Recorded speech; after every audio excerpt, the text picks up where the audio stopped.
Hello ladies and gentlemen, welcome to the Vosna British Drift Championship, a very sunny Teesside. We have pro qualifying up now for round one, and I am joined by the majestic Ben Manuel. Wow, what an entry. That is majestic. I have been called some things in my time, but that is definitely the first. And well, welcome Mike Walton. And yes, what an amazing fun-packed day we have got. We've been watching some of the pro drivers practicing today, ready for qualifying, and wow, what a show we have got for you guys today. Yeah, absolutely intense. We've seen some massive action, some big, unfortunately some big crashes, but also a lot of very fast, very competitive runs today. So very exciting to see what is going to happen on the main event. Everyone pushing their cars to the absolute limit, really want to make a massive impact for this first round. Yeah, the guys only got a short window of practice yesterday, so today they've been out obviously trying to dial the cars in. A lot of these pro drivers, you would expect to just jump in it and go. But notice there's quite a few errors. These guys are a lot faster than the Pro 2 yesterday. And you can see from the line that we've got, we are running Teesside in a reverse order. These guys are going to be pulling away from the line, flat out, entering at around about 65 miles an hour. As they enter into this first corner, it's a rear clip run down the wall. We reintroduced the concrete walls for this year, and it's causing a little bit of upset in terms of you've got to be on the money, full commitment expected.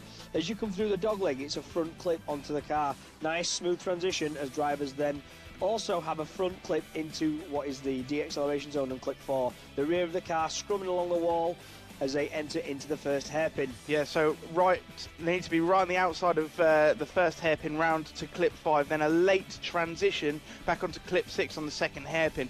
Coming away from the outside line now to clip 7, where they put the power down for Power Alley, as we call it. Lots of smoke starting to come out of the cars here now as they hit the front clip 8, which puts them in the middle of the track. They then need to come out to the outside of the track and maintain the drift all the way to the finish line. Yeah, we saw drivers yesterday pushing as hard as possible. So today we expect really, really big things from the pro guys.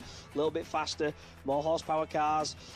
We've got the top 4 drivers from yesterday getting an opportunity to drive with the pro guys today. So Stuart Egdal finishing in 4th, Danny Maguire, Steve Mcconnell and Dan Tyler, your top 3 finishers. Some massive, massive names in this pro grid. We've got the Irish contingent, all the guys coming across.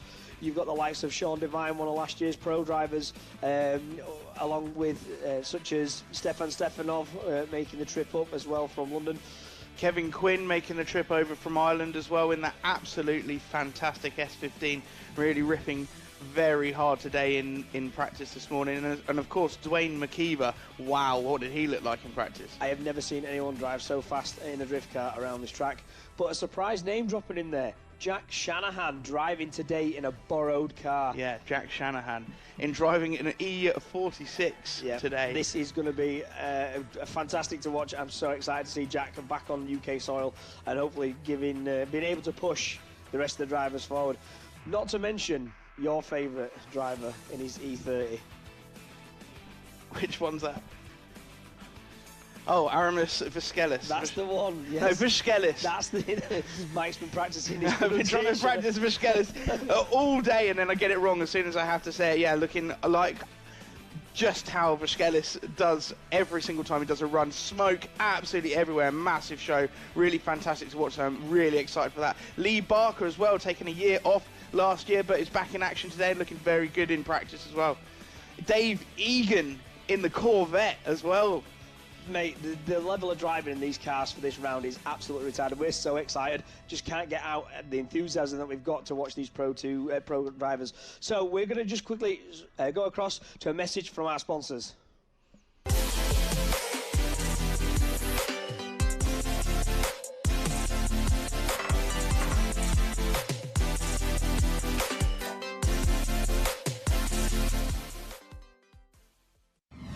Drifting can be the most demanding motorsport in the world.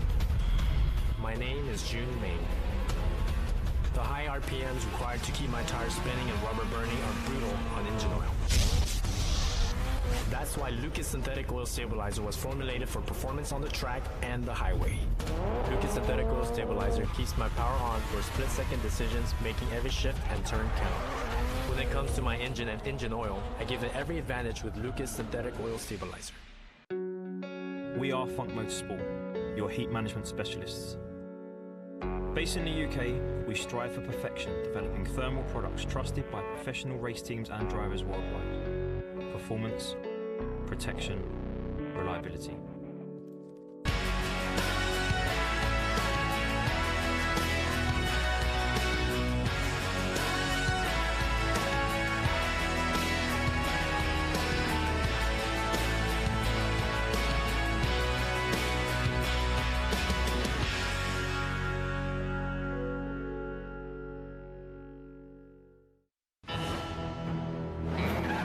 As a professional drifter, my results depend on numbers.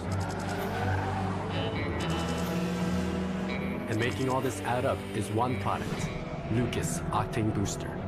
It delivers 3 times the boost and promotes a clean fuel burn that keeps my tires smoking through every turn, which even off the racetrack can be difficult not to do. Depend on Lucas Octane Booster.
So here we are, Vosna Pistons British Drift Championship 2021.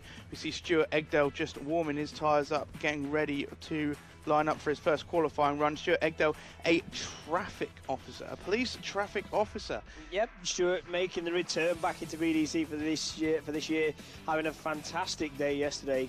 His car got absolutely destroyed by other competitors, and he got through into the top 4, which obviously gave him the opportunity to drive today. So one of yesterday's Pro 2 drivers. Yeah, absolutely fantastic driving from yesterday. 2JZ powered S14, sponsored by Paintech, EPT Racing, 360 Wraps, 5.0 Motorsport, Goodrich, TurboSmart AE turbos, Extreme Clutch, SFS Performance hoses, Powerflex bushes, Pipercross filters, OBP and EBC. With all those sponsors, let's see how well he can do on his first run, and he's off the line, Ben. Yep, as he's driving through the chicane there, flat out entry down towards this rear clip, as you can see. Nice entry, carrying all the speed, as you can see. Had a lot of driving yesterday, so that should put him in good stead today for his qualifying. Yeah, all that practice yesterday, these drivers have been on the track for a very, very long time now, and Stuart Egdale really using all that knowledge that he's gained over the last couple of days to put down a fantastic qualifying run for us. A little bit shy on 8 there, a little bit too close to the apex of the corner, but still, nonetheless, a reasonably well scoring run, I imagine. Solid enough, nice and fluid. There's no reason that Stuart shouldn't be putting on a good show and a good qualifying line with the amount of driving he's had over the last couple of days. So we're just going to wait to see what the judges come back with. And Stuart Egdale dropping in, very solid score, 83.67, so a good benchmark run for him. Currently sat in first place as the first driver. Next guy we've got up on the line is the beautiful Danny Maguire with his very shiny teeth, driving for Drift Creations. He's got his 34 Skyline, a little bit battered and bruised. The team were working on this again yesterday after he got up into the second place position. Second place position. Yep. Yeah, so Danny Maguire not driving his S15 VR38, driving his R34 today. Doing a fantastic job yesterday. Really seems to be working for him a lot better than it has done in the past. So he's very happy to be driving. And by the looks of this qualifying run, he is really on it as well today as he was yesterday. Fantastic line there from Danny Maguire as he comes through the second hairpin nice and wide, just coming away from 6 and in through 7, putting the power down now for the last final corner. Very nice through 8 there as well, and massive smoke screen, really putting on a show for the crowd. What an impact that run has just had, and really giving a statement to the pro guys there saying, look, I am here. Danny was saying to me last night his ambition for this season is to try and get up into pro and then see how things progress for him for next year, but got a lot of plans on the horizon, so hopefully we see him into pro for maybe later in the year or next year. Yeah, definitely. Wow, what really a solid run. 91 on the board for Danny Maguire. Tipping straight into the 90s, so something there for the pro guys to aim towards. Yeah, definitely 100%. Danny Maguire, sponsored by Drift Creations, KT Detailing, Colour Magic Powder Coating Specialist. And next up we have Stephen Mcconnell. Stephen Mcconnell, unbelievable driving yesterday. Very sexy. PS13 in yellow, and it's still immaculate after yesterday's all the way through the battles. Yep, he got through right into the top 3. So again, another driver that's had plenty of opportunity to get this line dialed. Just using the handbrake there to settle the car and scrub the speed into the deacceleration zone onto clip 4. Nice and smooth as he's come through the second hairpin in the transitions, pushing it out towards the outer clip. So you'll see now all the power up into what we call power alley, nice and wide out there over the last clip 8, and a fluid, strong finish. Plenty of angle and smoke as he comes all the line, and he's happy with that. Yeah, these Pro-Am drivers, with all that practice they have yesterday, really showing that they've still got it today and not letting the pressure of being in the Pro class get to them. So Stephen Mcconnell is a Rolls-Royce engineer, and that S13 has a 2JZ in it. Comes in with a score of 87.67, putting him in second place so far. His sponsors are Treads Garage, Zestino Tyres, Lee Smart Racing, FCK. That's as many as I can read out. Next up is Dan Tyler. Dan Tyler in a 1JZ S14. Winner of yesterday's Pro-Am Challenge. And wow, straight against the wall. Massive initiation. Still manages to keep onto clip 2, which is very remarkable. Very deep into clip 4 as well as he heads around the outside of the first hairpin. In through clip 5, coming away quite late, just what the judges want to see. In through clip 7. Nicely through clip 7, and then putting the power down around the rest of the track. That was an amazing initiation and first entry there from Dan Tyler, smashing the back rear quarter of the S14 right up onto clip 1, but not losing, as you can see, any of the speed. And there you have it, bang, just catches it, keeps the car settled, uses the handbrake slightly, and then gets back on the power. Yeah, whether the judges are going to reward that for the aggression versus obviously being off power and using the handbrake slightly, but I just think that was epic. I don't think it affected his line, so I think that's going to score very well, and it does. Wow, yeah. 93.67 for Dan Tyler, sponsored by EXO Racing and BZ Media. That was a very, very, very good run there for her. So. Next up, Dylan Keogh, a driver coming all the way from Ireland. He is a pipe fitters RB25 powered S14. Big flick into the first junction. Lots of angle there through the first corner. Much more angle than we've seen so far, but keeping on the line fantastically. Loads of angle. Oh, and he shuts the car down, unfortunately. Yeah, looks maybe like just a little over-rotation. Yeah, maybe just a bit too much angle there and not being able to maintain the drift in the car. So throwing that run away a little bit in the middle. Well, a lot in the middle. Whether the judges determine that as failing to drift, and as you can see, massive angle from Dylan Keogh coming in. Lovely entry there, so close to the wall, but just not quite hitting it. Perfection. Dylan Keogh, sponsored by Murnach Garage Services, Southern Plant Hire, JCE Tyres, and 3 row windscreens. Let's see how the judges score that one. Probably not fantastic. 53.33, so he does get score on the board, but not what he wanted to do, of course. Next up, Nergis. No, this is Aramis Vaskelis in Nergis's car. Ah, Aramis Vaskelis in where's Vaskelis' car? It's broken. So we've got a borrowed car he's had no practice in and just flicks it in as though it's his own car. And this just shows how much of a driver out of this just to be able to step into somebody else's car and put in a pro qualifying run straight off the bat. We're hoping that he can obviously keep this together so he can get his second qualifying and get through into the big show and get some more twin action later today. But what an amazing run there, Mike, for a borrowed car there. He didn't really put a foot wrong. A couple of little shaky moments, but a very solid run considering this is not his car. Yeah, so wide round there, around the first hairpin. Look at that. That's really pinpoint accuracy. Let's see what the judges think to that score.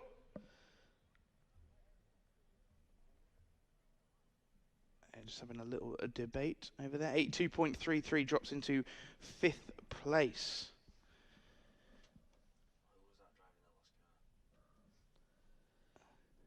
Next up, we have Sean Devine. S54 Power D46 M3. Yeah, we saw him in the BDC last year. Very, very good driver. Totally committed to this pro class now, and rightly so. Carrying all the speed there as he's coming through. A little bit shallow there through the third hairpin, but I'm pushing out wide onto the fourth as he comes through the second set of hairpins towards this last corner. A little bit shy there. Yeah, quite shallow on through that second hairpin, and puts the hammer down now for the final corner. Not too much smoke though, not a lot of mechanical grip, so very difficult to get the balance between power and grip there. 76.33 puts him into 6th place so far. Next up we have David Goldstraw in the lovely IS200.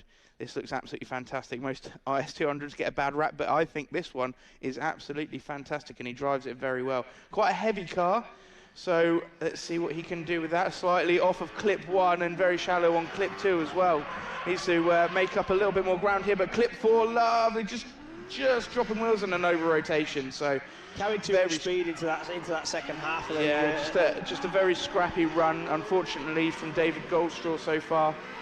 He's struggled a little bit in practice, and he's been having a lot of gearbox issues. I believe he's on his 3rd or 4th gearbox just to get ready for round 1, so I think that might have played to his disadvantage in terms of being able to get any practice and seat time in. As you can see, he's shallow on clip 1. Yeah, so David Goldstraw there, sponsored by Rogue Motorsport, Accelera Tyres UK, A86 Aero, Everything Drift, Warwickshire Commercials, and Big Kids Do Skids. 67.67 for David Goldstraw. Up next we have James Fenn Bacon in his E46 as he leaves the line. Let's see what sort of impact he can make, and he flicks against the wall, but a little bit shallow there. Nicely through 2 and into 3. Big handbrake drag and a massive over rotation. Can he hold on to it through the first hairpin? Lots of angle there.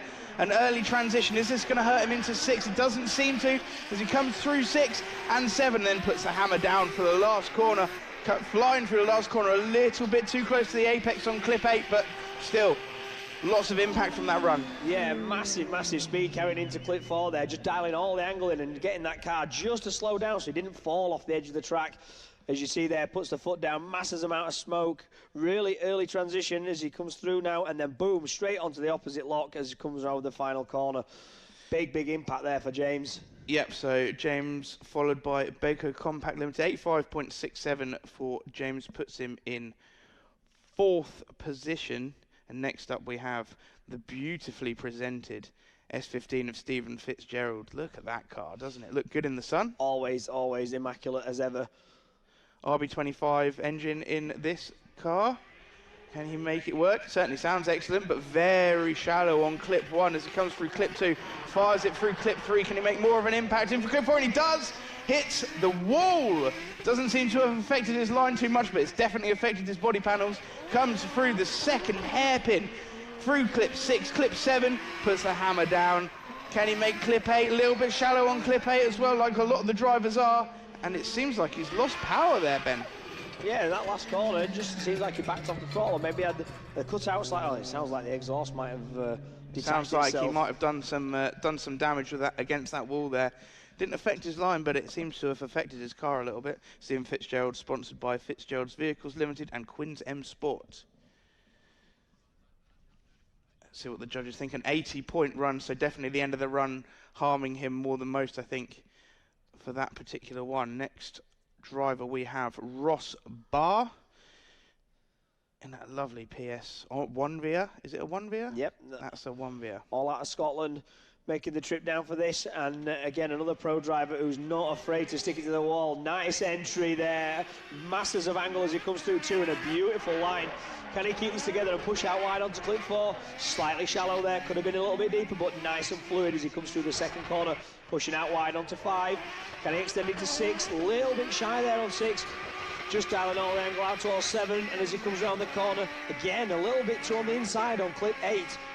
Yeah, Ross Barr just having a few problems getting right to the outside of the clips there. So the clipping lines, as you can see, painted on the track, there's 3 lines, the A, B and C line, the A line being the best, the C being the worst, and how far you are into those lines is how you are judged on your run, as well as the smoothness between those points. So Ross Barr, 86 points there, putting him into 4th position so far. Sponsored by Dynamic Property Services, KD Customs, Midlothian's Skip Hire, and Westlake. Up now is Jamie Stanton, 1JZ powered E36. Like the colour of the wheels, can he flick it into the big corner? Not a big flick, but close to the wall. A little bit shallow on 2 as he comes through 3. Can he make it close to the wall on 4? Very nice through 4, around the edge of the track into clip 5 very nicely as well. Nice late transition. Can he hold it all the way around the outside to the track to clip 6? He can. Comes away just slightly and puts the power on. A very nice line here from Jamie Stanton.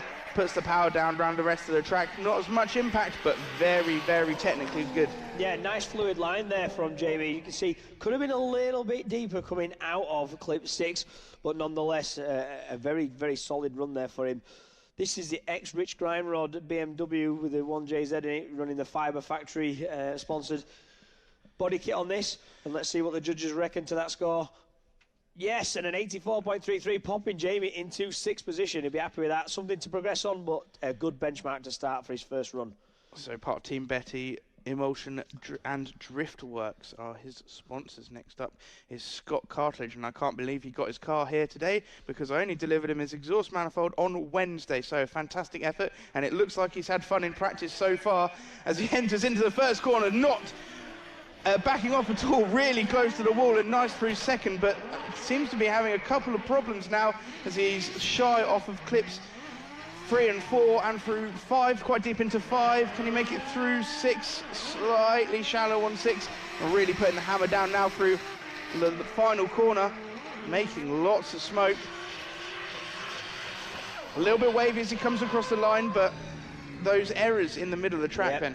Yeah, Scott went out in practice and hit the wall. First off, had to sacrifice all of his practice time to get the car fixed again to get back out. And as you can see, fully committed into clip 1, but having a lot of waivers as he came through down from 3 into 4. I think that's going to hurt his score slightly. Yep, sponsored by Birchwood Motor Co, Accelera Tyres, Flocking Fantastic Rotor Wheels, and CG Motorsport. Let's see what the judges think about that. Just having a little debate.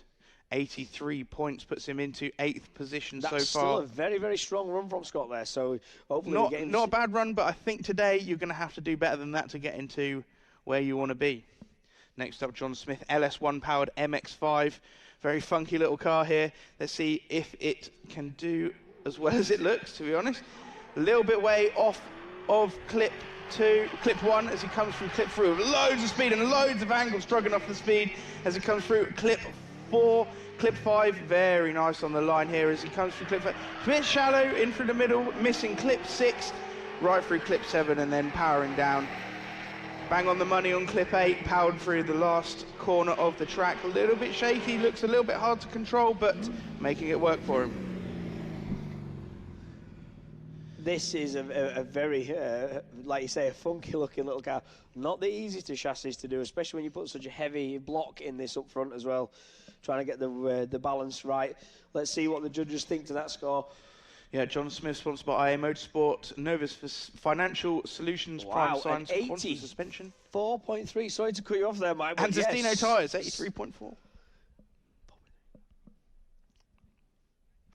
Next up, we have Kevin Kilgareth in an M57N diesel E46.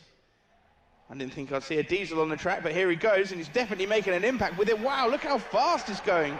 Doesn't sound like a diesel, does it? No, not at all. Oh, but you can see that black smoke. It definitely is a diesel, and a fantastic line here from Kevin, as he's really making that car work around the track. Very wide through 6, holding it through 7. Slight wheel off there, but I think the judges are going to mark him up for his commitment. Fantastic run there from Kilgraff. Yeah, not taking anything away from that diesel there. And as you can see, he's been practicing quite hard. The back of that BMW has definitely taken a battering. And you can see there just a puff of diesel smoke as he gets back on the tyre smoke. Wow, that's an incredible run for a diesel. I mean, that's the kind of car you'd drive to work and back. 89.33 puts him in 3rd position. Yeah, judges rewarding the speed there and the commitment.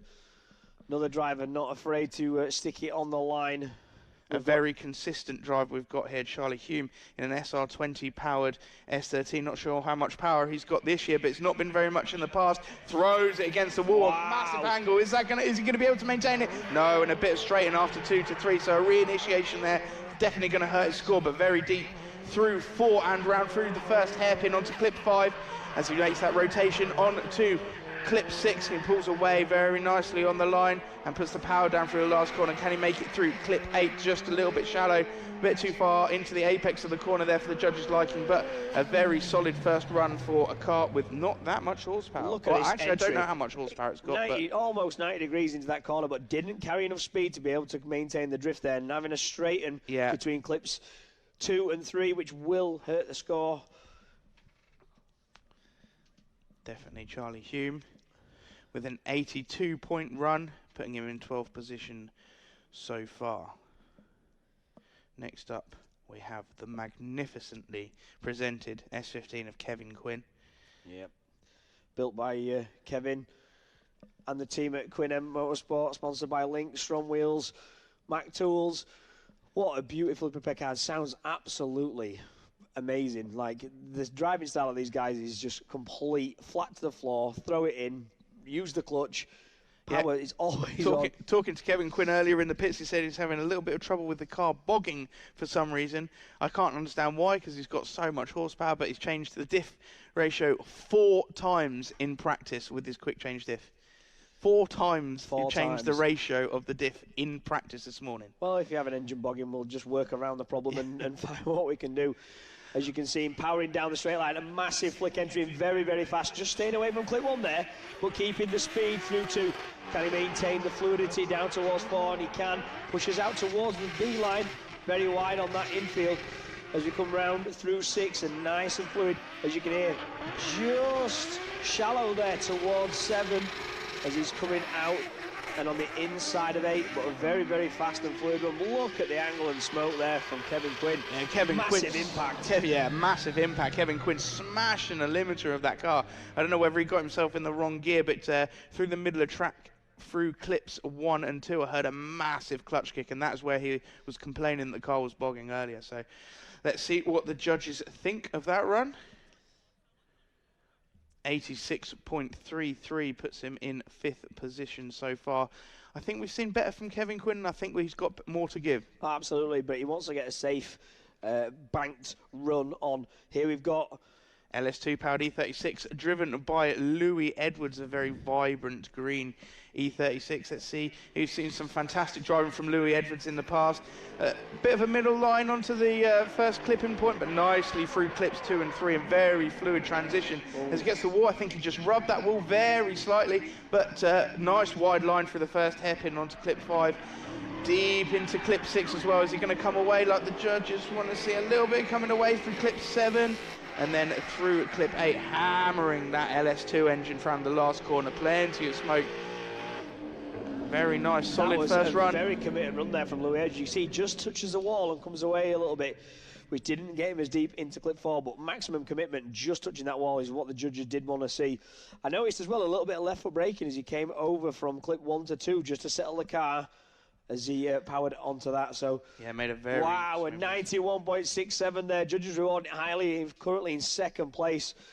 So a lot to come from this youngster. And up next, another A very shiny car. This one driven by William Hanna. RB25 powered R33. Said he was going to get married this year, but put the wedding on hold so he could do the BDC. Total commitment there. Well, that is commitment, and he is showing some commitment now into the first corner, but a little bit shallow. Didn't really work out for him. And too deep into clip 2. Can he make it work from here? Now on very deep through 4 and round the outside of the corner into clip 5. A late transition, but a little bit of a bog. I think not quite getting into clip 6 as well as he'd like to. And then power down through the final corner, and very shallow again on 8, like we've seen quite a few of the drivers do at the minute. I think maybe struggling getting the line right from 7. Yeah, massive flick entry like you were saying then. It sounded like the car bogged a little bit coming out of clip 7, just excuse me, clutch kicking it to get him back up and spooling again so he can power around the power alley and into the last corner there. Yeah, so William Hanna, sponsored by Tarmac Sports, AMB Wraps, CMT Contractor Steel, Wizard Fabrication, Max Speeding, OP Oils, R-Tech Welding. Yep, an 83 there, dead, dropping him into 12th place. We've got a top 32 grid here this weekend, not 24, 40 drivers, so we've opted for a top 32 to give more back for you guys in terms of battle. Another driver been with the BDC for many, many years, Nathan Chivers, driving the beautifully prepared GDA car, sponsored by Quaife Gearboxes. Can he get this together? He was struggling a little bit in practice. Quite a shallow entry there, missing clip 1 and on the inside, not in the right position, just bouncing a wheel up off the inside of the curb. Huge very wide, there. 2 wheels off and an over rotation. We saw that a few times in practice this morning, just making that mistake and hoping he was going to hold it together for the run. But unfortunately, Nathan Chivers just making a bit too much of a mistake there. And again, with the over rotation, a little bit excited. Yeah, Nathan was out in practice, just carrying a little bit too much speed. Could have done with just reining in a little bit, rather than getting too deep out into clip 4 there, just dropping wheels off the track. Dialing all the lock in there and losing his head, unfortunately, as you can see. Wheels off there, over rotate, nearly spins, and having to straighten up and come out of it. So Nathan Chivers, sponsored by Quaife Engineering, Liquid Moly, and High Caliber Detailing. Another local guy on the another local driver on track here, Ian Rutherford. Been driving a long time up at Teesside, made his way up into pro a couple of years ago. Always a driver who's progressed well. Look at how fast that entry was there.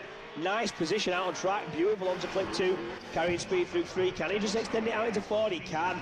Beautifully out towards the outer zone of the track there, nice and fluid through 5, sorry. Coming through his corner into 6, can he just push it out onto 7? He can, just coming away slightly, watch the front of the car. Nice position there over clip 8 and a very, very fluid, well-driven line there from Ian Rutherford. Yeah, Ian Rutherford with that, you can just hear so when he comes off a line, all the extra air coming out of his intake system, and it's a very distinctive sound coming from Ian Rutherford's car, sponsored by Tarmac Sports. Ed's Treads, Mike Hope of Wooler, and Carter Smith Planning. See what the judges thought of Ian's run. 79.33 puts him into 17th position. I think he's going to want to try a little bit harder to get to play in the game with the big boys today. Yep, let's just see what the rest of this field have got to say with a lot of drivers here still to take their runs. Stefan Stefanov up now. He has made progress year on year. He has got better and better. So let's see what he can do for 2021. Worcester British Drift Champions. I mean, he does not disappoint with that entry. Very close to the wall. And quite nice over clip 2 and 3 as well. Just coming a bit shallow against the second wall on clip 4, but deep into 5. Makes that late transition against the last hairpin through clip 6. Puts the power on through clip 7. Can he make it all the way up through 8? Very nice position on the track and getting very nice and high on the bank and shuts it down just before the end of the track. I wonder what happened there. Did he think he was coming off? I'm not sure there, Mike. It just looked like he had a bit of all, but look at this entry. Yeah, wow. Flicks it in. Really nice. See, that is exactly perfect. What the judges wanted to see. Yep. That weight transition. You just see the suspension squat on one wheel and then flick towards the wall. That is absolutely perfect for an entry. Fantastic line as well through clips 2 and 3, but just not getting deep enough into 4, but still very, very chaseable. Very good line. And a 0, the judges saying the finish line shut down before he got there. Extremely disappointing. Sponsored by Fix Auto, Pershaw, Smokey's Transport, Dream Car Giveaways, and SCM Remaps. Paul Connington up next. A wild driver. I've had a couple of battles with Paul Connington, and it always ends up in lost body panels. Can he make a big impact here today? Nice entry against the wall, but a little bit further away from some of the other drivers. Fairly nice line through clips 2 and 3. A little bit of 4 as well, as I think he could be a little bit closer into some of these clips, but a nice line from 5 in through 6. And then a tiny bit shallow on 6 as well. So I expected a little bit better from Paul Connington, but a solid run nonetheless. Yeah, very chaseable, but like you were saying, Mike, it just looks like he initiated hesitant a little bit there towards 1, which put him on the mid-centre of the track. But lots of angle there as you come through 2, flicks it in across through 3, but not very, very deep onto 4 and 5. Whether the judges are going to reward the speed and the positioning in terms, yep, as you can see, an 88.33. So a very, very solid run there for Paul, but I would expect to see him get up into the 90s if he can commit a little bit more. Another driver on the line, Josh King. This car's got a lot of grip. Looks like he was struggling in practice with it gripping up, so not sure if they've made any changes to it. Put a new gearbox in for this season as he powers down the start line and flick entry. Can he get close to the wall, into the B line? Right, nice position through 2 and through 3, carrying the speed. Can he get out towards 4? Little bit shallow there as he comes out to the outside of the track, but still a fluid line. Very, very chaseable. Will he be rewarded by the judges? Nice through 6, pushing out to 7, coming away slightly. Can he get 8? Good position there, the front of the car. Not a bad run this, to be fair, Mike. Just could have done with a little bit deeper into 4, but yeah, nonetheless. He's in the C line for most of the clips, which, I mean, is fine for Pro 2, but I think in Pro Class you need to be a little bit deeper in all of those. Josh King, sponsored by Gear Motive, Muswell Motorsport, PO Performance, CPC, Country Powder Coating, Odd Autos, Big Red, and JK Services. Right, well, there's a lot to say about this car. We've been watching this build online on the internet. The guys from Ireland, Dave Egan, building the first for the UK and Irish carbon fibre Corvette LS powered. Dave getting the trying to dial all the settings in for this. Wow, this thing sounds absolutely amazing, Mike. Yeah, it looks a little bit slow though, Ben, through the first part of the corner, and a little bit shallow off of clip 4. As he comes through, it's a big impact car though. Look now as he puts the power down, loads of smoke coming from the back of the car. Quite nice through clip 7. Can he get it onto the right line for clip 8? Again, shallow on that clip as well. Comes through the last corner. It looks like a big car. It looks like a difficult car to drive. I was talking to Dave yesterday saying that he had Matt Field, one of the American FD drivers, get in touch and give him all his specs for his car so that he could get the setup right, because he just said it looked absolutely awful to drive. Yeah. The Irish guys having to nip to the local MOT test centre yesterday to do a laser alignment on this to try and get it to drive better. It's a funny looking picture of Dave Egan there. It's a funny looking picture of Dave Egan. That's not Dave Egan. Absolutely. 85.67, so not getting rewarded for that impact, but a solid-ish. I think he could do better. I'm not going to lie. I think he could do better. Luke Barker up next, not looking fantastic in practice so far, having some few problems and an incident with his car in practice on Friday. So can he hold it together and keep it on the line? So wait for the track marshals to release the car. Maybe a little bit of a problem. Another new chassis that we're seeing into drifting at the minute, GT86, something a bit new and a bit more available in terms of parts as he powers off the line. Luke's a very, very good driver. Just see if he can hold it together today. A little shallow there, but again, on the inside of clip 2, not in the right position. Really not on a fantastic line to start off with. A nice entry, but on the wrong part of the track through clip 2. Fires it down into clip 4. Nice late transition, but and deep into 6 as well, actually. I thought it was going to come out shallow there, but he actually did make that track quite nice, and nicely through 8 as well through the last part of the track. So making it up for the last part of the track, but just a little bit shaky on the start there, maybe just needing to get, again, used to however they've reassembled this car, because it was in many pieces. Yeah, you can see there, just on the C line on clip 4. I think the first part of this run is what really struggled there for Luke. As you can see on the infield, did a good job to gather it all back up at the end, and let's see what the judges think of that. I would have, an 83.3. That's going to drop him in the teens. I would have thought, 15th. A lot to come from this young guy. Let's hope he can get. We've seen much better from Luke Barker, but up now we have my friend, my local friend, Lee Barker. I'm very excited to see him drive, and I made him drive this event. He wasn't going to do it, but I said, listen, you've had a year out. That's enough now. Come on. Your car works. Let's get on the road. Let's go. He's resurrected the HMS boat. It is a bit of a barge. Huge. But he should be able to. He's got no excuses not to get into any of the clips. No, in he's this big car. enough. He could be on 2 clips at once with the size of this thing. If he misses a clip, I'm going to give him some. He's a very short, angry little guy, and that's reflected in his driving. He's like a coiled spring waiting to explode. That is exactly right, and the problem he's having in practice. But he is, making an impact now. Not as close to the wall as I thought it was going to be, but nicely through clip 2 as he makes a long handbrake drag. Very deep into 4, but not as close to the wall as he should have been, really. Transition there and a slight bog coming away from 6 and far too deep into clip 7. And nicely round clip 8, and a very big smoky show for the finish of the track. I think I wanted to see more from Lee Barker, I'm afraid. Yeah, he was a lot stronger in practice. Maybe the pressure getting to him at qualifying slightly off some of these clips, and then very wide out on 7 towards 8.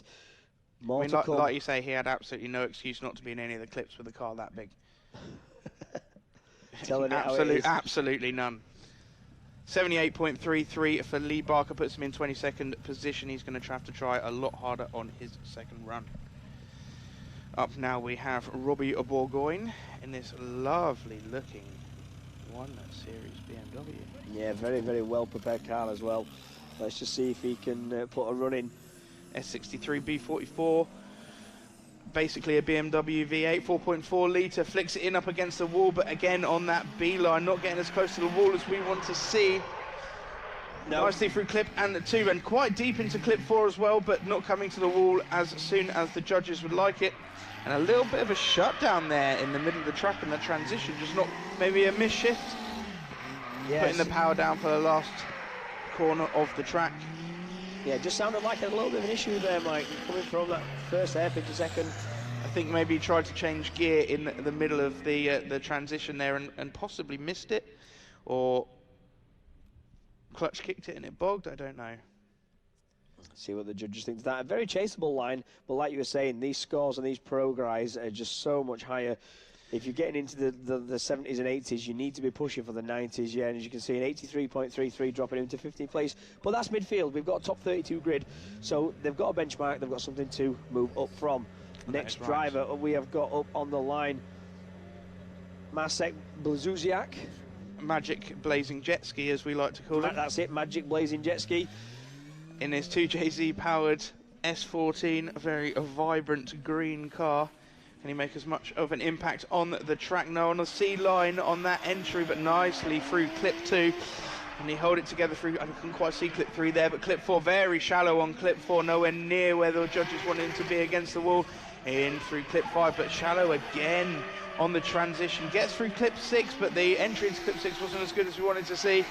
Drag up the hill now, and a big smoke show for the last corner. Yeah, it put a lot of angle on clip 2 there, because it was slightly shallow on clip 1 on the way in.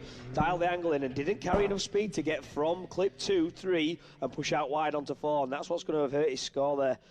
See what the judges think. Just could have been a little bit shallower through clip 2 and carried more speed into 4. Yep. Yes, a 76 dropping him into 25th place there for Magic Blazing Jet Ski. So up next we have this car looks absolutely fantastic, an amazingly well presented PS13 with a 1JZ in it. This is driven by Ollie Silcott. The only car he's ever had, the only drift car. And it still looks absolutely immaculate, as do their pits. They're a very well turned out team, this. Throwing into the first corner, really nice against the wall. Wow, that was exactly what we want to see, and really deep into 4! No! Just dropping wheels after 4 there, and dropping wheels again after 5. A little bit mixed up, just getting a little bit too enthusiastic there. Looked brilliant, but that's going to hurt his score from a judging point of view.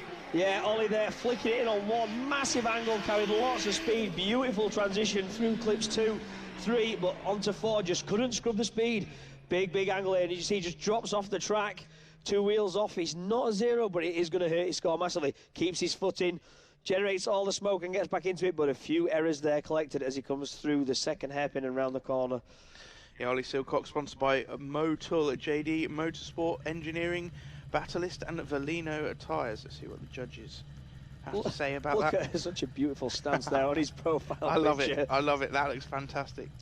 What shall I build next? Yeah, shall I continue what can with I do now? 81.67 puts him into 21st position, so that wheel drop really hurting his score. I would have said it would have probably been 10 points more than that and into the low 90s, but another driver not afraid to throw it on the line. Good friend of mine, Adam Simmons, driving the Rimax Link ECU Z4.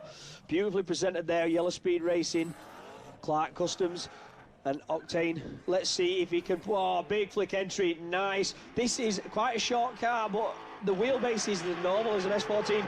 Just can he get enough speed and down that wall into 4. Could have been a little bit faster, maybe he'd have been deeper in them clips, but nice and fluid there from Adam Simmons. Beautiful through clip 6 and onto 7. Can he start to come away, get the front of the car? He can, just dials the angle in there, and a really strong finish. Look at the smoke on this Z4 LS powered car. Yeah, so I went in a drive. He took me out in practice day on Friday, and it's a brilliant car to be in, very exciting car, and really well prepared by Jason, who is one of our judges. Yep, maybe if he gets too hot as well, he can take the hardtop off and just expose the roll cage. I think he can. Let's see what the judges think of Adam Simmons'. A couple of little mistakes there, but 88.67, yeah, so not... Fifth place. More to come from Adam, I think. He'll want to get a safe banker in for the run. I've seen a better run in practice, but I've also seen him crash in practice, so we'll see what happens in the second qualifying run. Right. Now, Stu Jones, the mad Stu Jones. This, ladies and gentlemen, is going to be a show.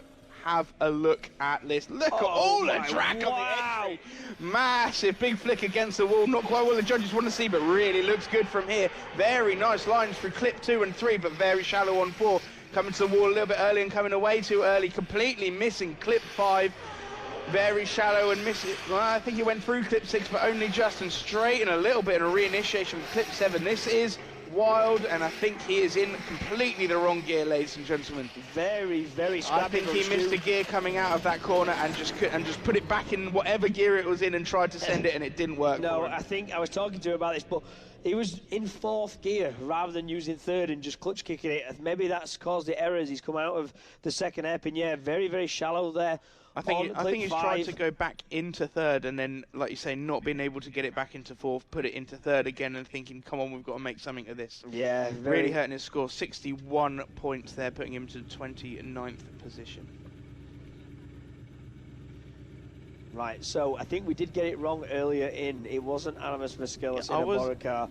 And we got miscommunication. Here we've got the original crazy Lithuanian in the original car. He very drove. Disappointed to see Aramis. Yeah, he drove this car in the BDC when he first came into it, and it just blew everybody away.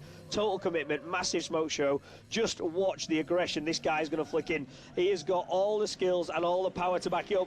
Nice, fast entry. Beautiful on wall, but look at the speed here. Look at the angle and the speed of this car as he fires it into clip 4, right against the wall. Very deep and very quick through that last hairpin. Nice line here. A little bit shallow coming to 6. But he's going to come away right through 7 and a very, very nice line. Extremely fast.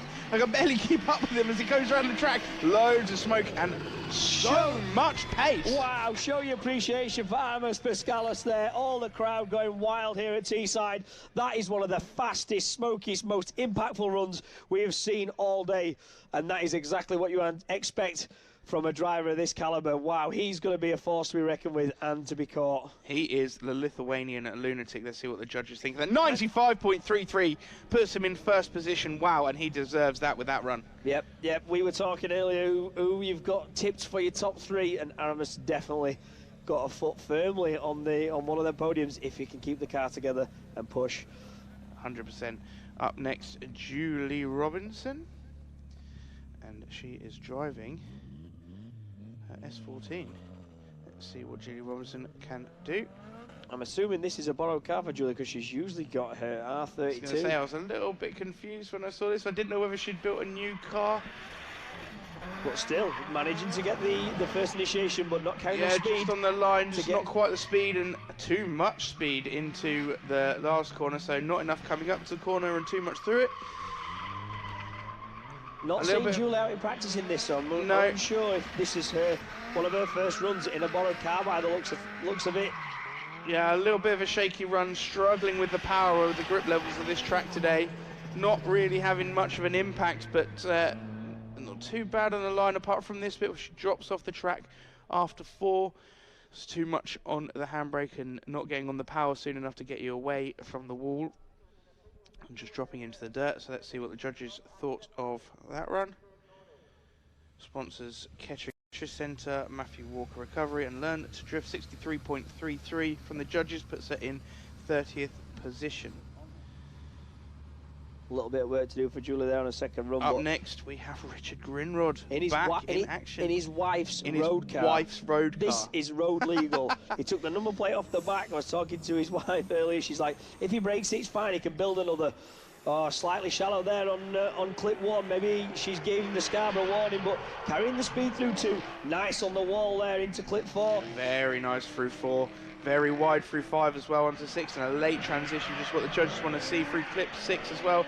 It's coming away very slightly through clip 7. Can he make it on clip 8? And a very nice line through the second half of this track. Yeah, very on point, not too much impact, but very on point. Yeah, Richard's a very, very consistent line driver. He really does step it up, though, in battles when needed, so he'll just be trying to concentrate on qualifying, get through, not damage the car. You know as well as I do, Mike, happy wife, happy life, not want to scratch her pride and joy. He's building a new 1 Series BMW, so hopefully we might see that later in the year. So an 82 there from Richard Greenrod, dropping into 22nd place, so a good mid-run there. Hopefully we can see more from Rich later today. This car, Mike, wow. I've had the pleasure of working on this car, and it is an absolute animal. It's got about 1,100 horsepower if he wants it, or even more if he wants it. He just flicks switches until it makes more power. It's absolutely insane, but it is a big barge. And can he make the transitions nicely through the track? A very smooth transition. I don't think you'll see this one flicking very quickly and a little bit away from 4 as he struggles to get through 5 as well. Clip 6 just about made it, just come past clip 7. Lower the smoke there, and now we see the horsepower that this car can create. It's a massive smoke show from the end of the track. Just for everyone to know, what engine is in this car? This is a pro-charged LSXR engine. Which you would have in a drag car. There you have it, everybody at home. Hayden fighting the beast there, said he was a little bit afraid of this car when he first built it and got into it. I would be terrified of this car. Yeah. It is absolutely insane. 79.33 reflected in his score there, puts him into 26th position. Up next we have Dwayne Mckeever. Do we even need to say much about Dwayne Mckeever? Not really, just watch the smoke, the impact, the angle, the speed, everything as a rounded driver. He's one of the best drivers in the world, and it will be reflected here. Look at the angle, the speed, perfect on clip 2. This driving style is absolutely phenomenal, beautiful through 4, fires it down the wall, smooth transitions, nice as he comes through that second hairpin, out onto clip 6 and through 7, pushes out wide, 8 on the front. It's just pure poetry in motion. It is amazing to watch. I mean, when the judges made the track and they thought, this is how we want a car to go around the track, that was exactly it, and we would expect nothing less from the Irish driver, Dwayne Mckeever, in his RB28-powered Nissan S13. This is the, I'm going to hazard a guess as it's up there in the well, mid-90s. This is going to be the bench point, late 90s. Come on. They're doing it just for yeah, just right. They knew we'd done it. Oh, now they're stop stalling. teasing. Come on. Show us the score. 96. Wow. Show your appreciation. Teesside, Dwayne Mckeever coming in with the first place position. And what a run from that guy.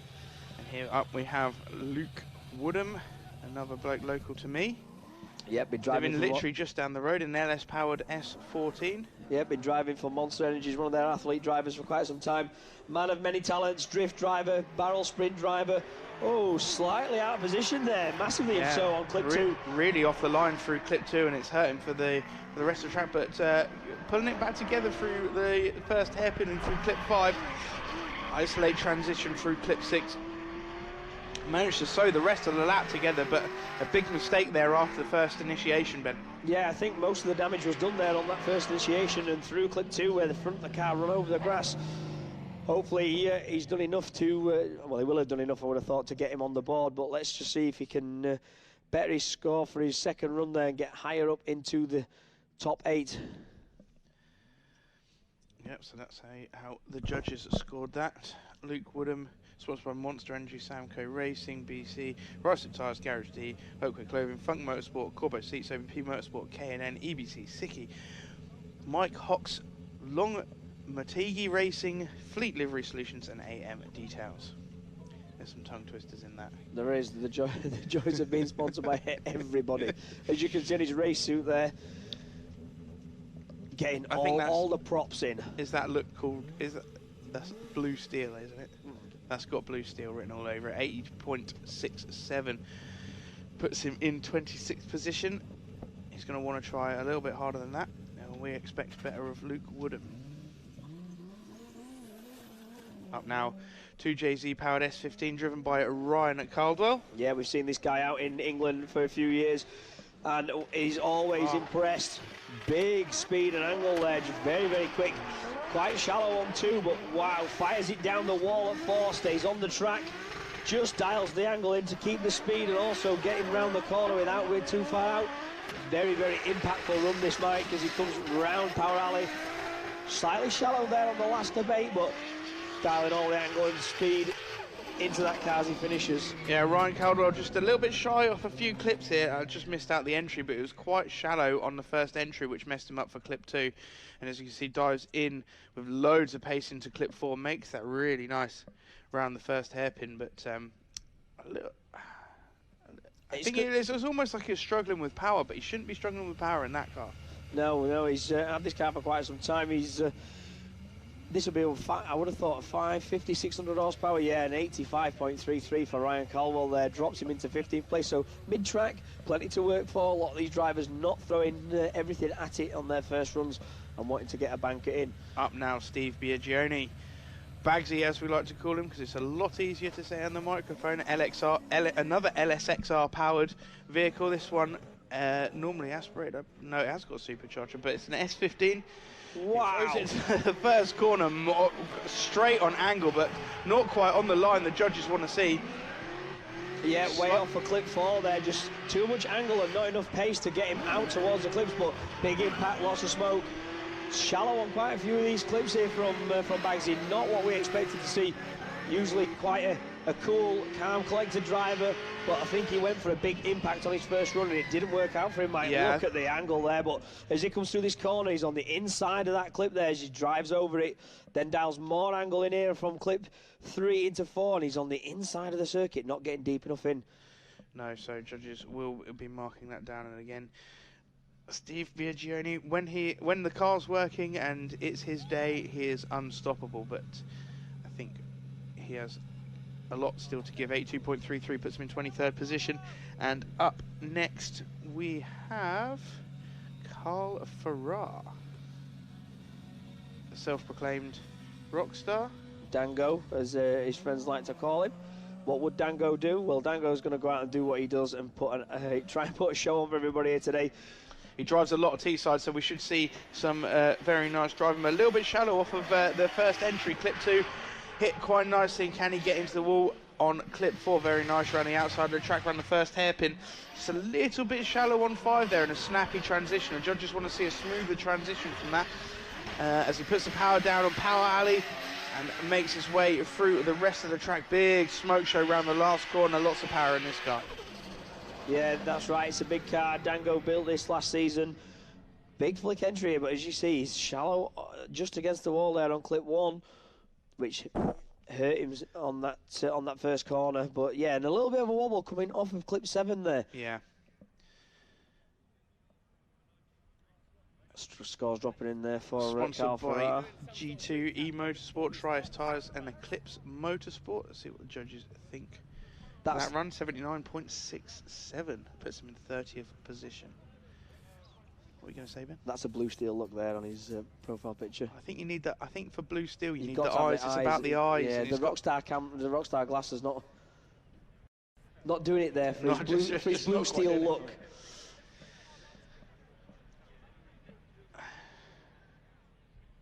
So and we see there beautiful sunny Teesside here up in Middlesbrough, the home of drifting. Started here back in the day out on the West Circuit, and now we get the privilege of being able to run it on this main track. Lots of configurations, lots of options and variants. We're here again later in the year for a night series. But if you fancy getting into BDC, we do have a foundation and a feeder series and a battle royale, where you guys, if you've got the minerals and you've got the car and you've got the potential there to want to have a go, you can come through our feeder and foundation series and battle royale, which we will have all on the British Drift Championship website. Gives you all the information needed. But also, we're going to be in Driftland in July. I think it's July the 7th to the 10th, I think it is. I'll just confirm on that. But yeah, we've got early bird tickets will be available very, very shortly on the BDC website. 20% off for the first people there to buy. So we are back to the top of our grid. Stu Egdal there taking his second run. Let's see if he can better himself on that. He already knows what he needs to do. Fast entry there, just using the handbrake, but carrying the speed through clip 2. Nice fast transition through 3. Oh, massive big wobble lock there up from Stuart Egdal as he fires it into 4. Bit of a straighten and then a reinitiation against the wall there, which is a brave manoeuvre. Most people just lock up the brakes, but keeping it going. I don't think this is going to score better than his first run. Makes his way through the latter half of the track, a little bit higher up the bank this time than he was the first time, so that's a bit quite nice to see, but yeah, just a mistake in the middle of the track. Yeah, massive error here, as you see. Car straight there almost, then reinitiates again. He was heading towards that wall, but just got off the brakes, initiated to get back on power again, but a very, very big error there. See what the judges think of that. 83.67. Yeah, so that was his first run. Sorry, so yes. Yeah, 75.33, not better in his first run, and keeping Stuart Egdal in 18th position, which is a good place to be, and he's got plenty below him who are closer to the drop zone. So second run here for Drift Creations driver Danny Maguire. Had a fantastic day yesterday in this car. We were saying, why bother with the 15? Just keep this. He's like, yeah, she's a big old bus though, but she's still got it. Yeah, they're definitely going well. That's actually the back end off of the S15. They pulled it off yesterday and installed it on this R32, and it seems to be working very well for Danny Maguire as he leaves the line. You see him enter into the track quite close to the wall there. Can he make it through clip 2? A little bit shallow on clip 2 as he comes through clip 3 and fires it towards the wall. It's shallow, very shallow against the wall in clip 4. Can he make it up from clip 5? Clip 5 entered quite nicely in a late but snappy transition from Danny Maguire as he comes through clip 6, clip 7 and makes a huge drag up the wall. All of the limiter you can hear as he comes around that last corner, and big smoke show. Just a couple of mistakes there from Danny Maguire. Yeah, shallow on clips 4 there, and like you said, a late snappy transition from 5 to 6. Big upshift though towards clip 7. Just snatch another gear and keep going. So the judges want to see fluid and smooth transitions today. They're not after snappy transitions. Snappy transitions even. Say it again. Snappy transitions are fun to watch, but they're not particularly fantastic to chase. And today, later on, we are going to see a lot of chase action. So the judges want to see a nice, smooth, fluid transition and a nice chaseable line from the lead driver. Stephen Mcconnell. Beautiful car. Can't get over how good that car looks. Yep. Stephen Mcconnell is even better in real life. We're just seeing what you see at home on the screen. Yep, we're sat in our little editing suite office watching him. He said this is the best car he's ever driven. Traded out of his BMW just when he needed more power. This one became available. It's new to him for this year. New fresh paint job, and it looks immaculate, especially after the amount of battles he did yesterday. And as you can see there, they're not real lights. They are stickers. Yep. For obvious reasons, because they're very, very expensive for the back of this car. I learned that very quickly on my car and went for stickers myself. It saved a fortune. Danny Maguire, 91 was his original run, and that is his highest scoring He's run. He's going to be very happy with that, though. Second. Fifth place for Danny Maguire. He'll be smiling, and don't get too close to him. Or if you do, make sure you're wearing your sunglasses.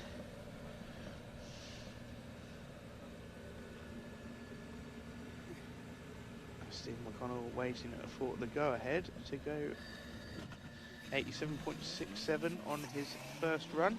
Currently sat in 9th position. Can he fire it up and get a better score on the board? And wow, all the speed. A little bit better in towards that clip nice one. Flick, but not enough angle against the wall for my liking. Very deep through 4 though now as he comes flying around the first hairpin. Not so deep into 5, not as deep as we wanted to see. Can he make it up through 6? Very deep into 6. A little coming away from the line, putting the hammer down through 7. A little bit over 7. Can he make it through 8? Lovely through 8 as he finishes over the track. Big smoke show. Very, very smooth and fluid run, but like you said there, Mike, could have been a little bit deeper on clip 1, but come firing down the wall on clip 4, just rubbing the back of that bumper, which is very, very nice, and a fluid finish. Whether that'll be rewarded in the judges' score, we'll wait and see. Currently sat in 9th position with an 87.6, so doesn't better his first run with an 85.67 and stays in 9th place there for Stephen Mcconnell. Up next we have the lovely S14A of Dan Tyler. It's black, but it is sparkly at the same time. Yep, you can just see it glinting off the bonnet there. It's a good combination, this, with the black wheels. Flicked this car in and bounced it off the wall on his first run. Are we going to see a super aggressive run again? Nice entry, just flicks in, a little bit cautious, good, carries the speed. Nice on clip 2, fast through 3, but just using the handbrake to settle the car again there. Oh. Wow, right against the wall there, Mike. Big angle, carries the speed. Lovely rotation from Dan Tyler from 4 through 5 there, and a nice late transition in through clip 6. This is a lovely line from Dan Tyler as he puts the power down now. Flicks it again around the last corner. Lovely position on 8th as well. This is a very tidy lap from Dan Tyler. Can he better his first score? He had 93.67 on his first run. Do you think he's going to beat it? I'm not sure it's going to beat his first run. Lot of impacts, look very, very good as well, and you can see why Dan was our first place finisher yesterday in Pro 2. Throwing an absolute storming run in. Yeah, it's a 90-point run for this time. Not better in his first at 93, but stays in 3rd position. You'd be happy with that as a Pro 2 driver in the Pro class? Very, very, very happy with that. And very consistent scores as well, even though it wasn't quite as good as his first run. It's still within 4 points, which is what is important. Nice. And so this is, Nerigis is borrowed Egis Manila's car. That's what we got wrong. Nerigis. Yeah. So it was Nerigis. I was right in the first place. Yep, Nerigis in a borrowed car, which is not used. Wow, massive the entry against the wall, but slightly too far out on clips 2. Can he use the drag to get down to clip 4? He does, and holds it on the track. Very nice round the first hairpin there through clip 5. He makes a nice late snappy, late smooth transition even onto clip 6, and a drag away from clip 7 and through clip 8. This is a fantastic run from Nerigis. A little bit.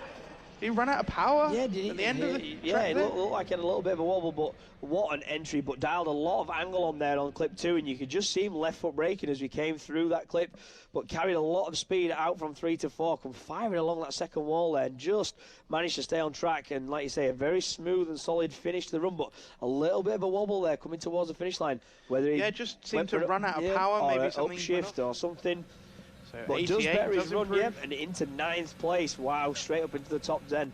So a very, very good run there for Nerigis in a borrowed car with only 2nd run, which you would not have guessed. No. Right, we've got Sean Devine. Not in a big horsepower car. I think it's running the standard engine, so it's probably going to be 350-ish horsepower in this.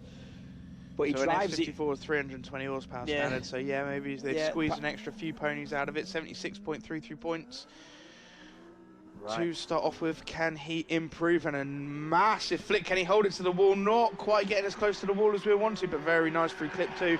A nice smooth transition from 3, but a massive rotation. Can he hold on to that? Not quite. As he has to straighten and reinitiate to come through into clip 6 and clip 7.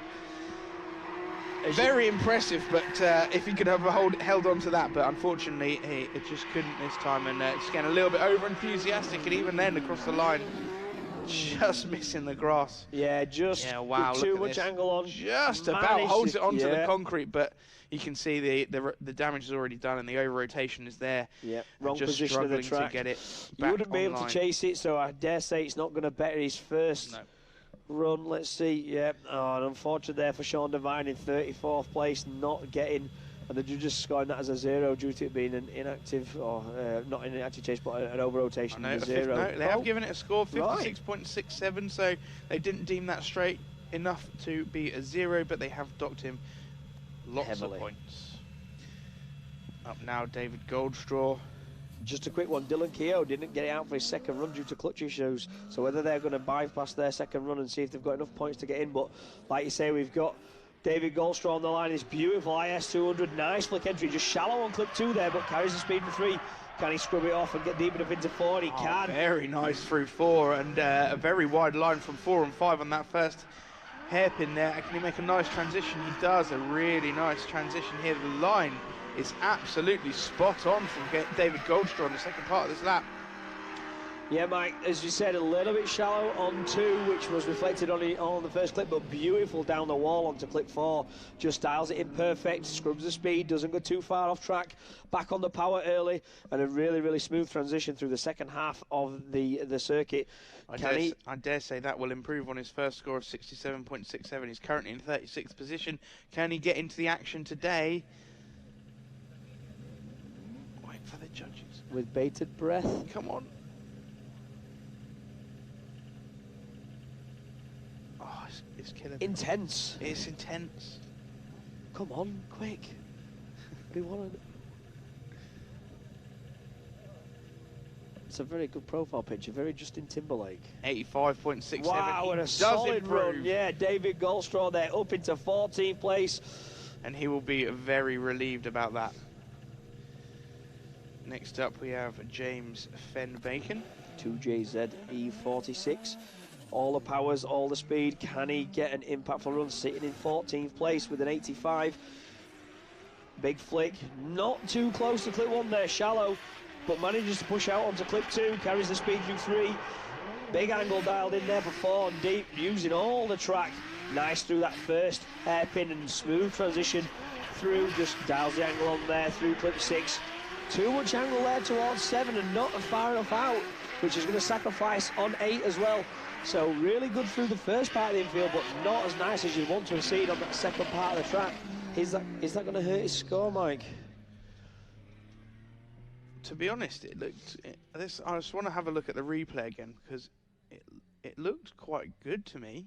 To be honest, didn't get far enough out on that. Too much angle coming off of the second hairpin. Whether that was enough to get him out on towards clip 7, but sacrificed a little bit on 8. We are being very critical here, but this is the pro class. These drivers know what's expected. Yet 86.33, a small improvement on his first score, puts him into 12th position, and he will be happy with that one. 2 points there, moved up 4 places, so that's how tight the grid is. Stephen Fitzgerald currently in 30th, close to the drop zone with an 80-point run on his first outing. Whoa! Oh, that was brave. Steady, cowboy. And a big straight, and it's not done him particularly well.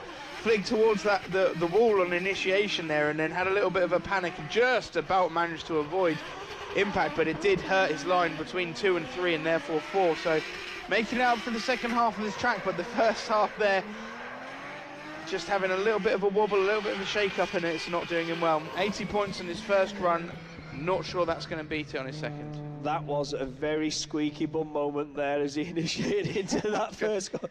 We were all like, whoa, he's all right. Wow. And that's such a pretty car as well. I don't want to see any of these guys damage the cars. You know, that's not what we're here for, but these walls are there for your entertainment, and also it separates the men from the boys. If you want to see a replay of this entry, you see flicks right towards and just about pulls it off. And that is why you want all the grip in these cars and in these tyres, for when things do go wrong, you've got confidence that you're gonna try and get it out.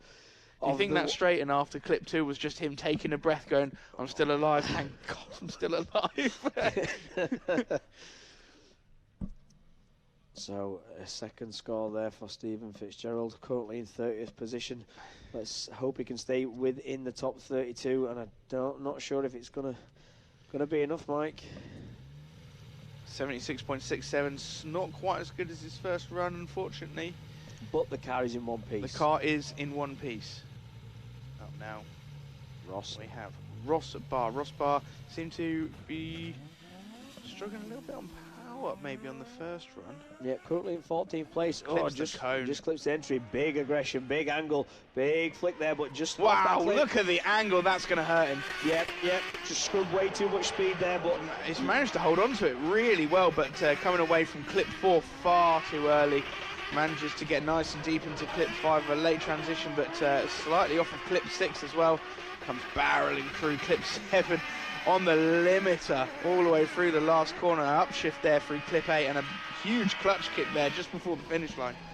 Yeah, quite scrappy that from Ross, to be fair. Puts all the angle in on that first corner, scrubbed a lot of speed. Far too much angle on the initiation. All out of position. He managed to get back down the wall again towards clip 4, but wasn't deep enough into 4, which then hurt him.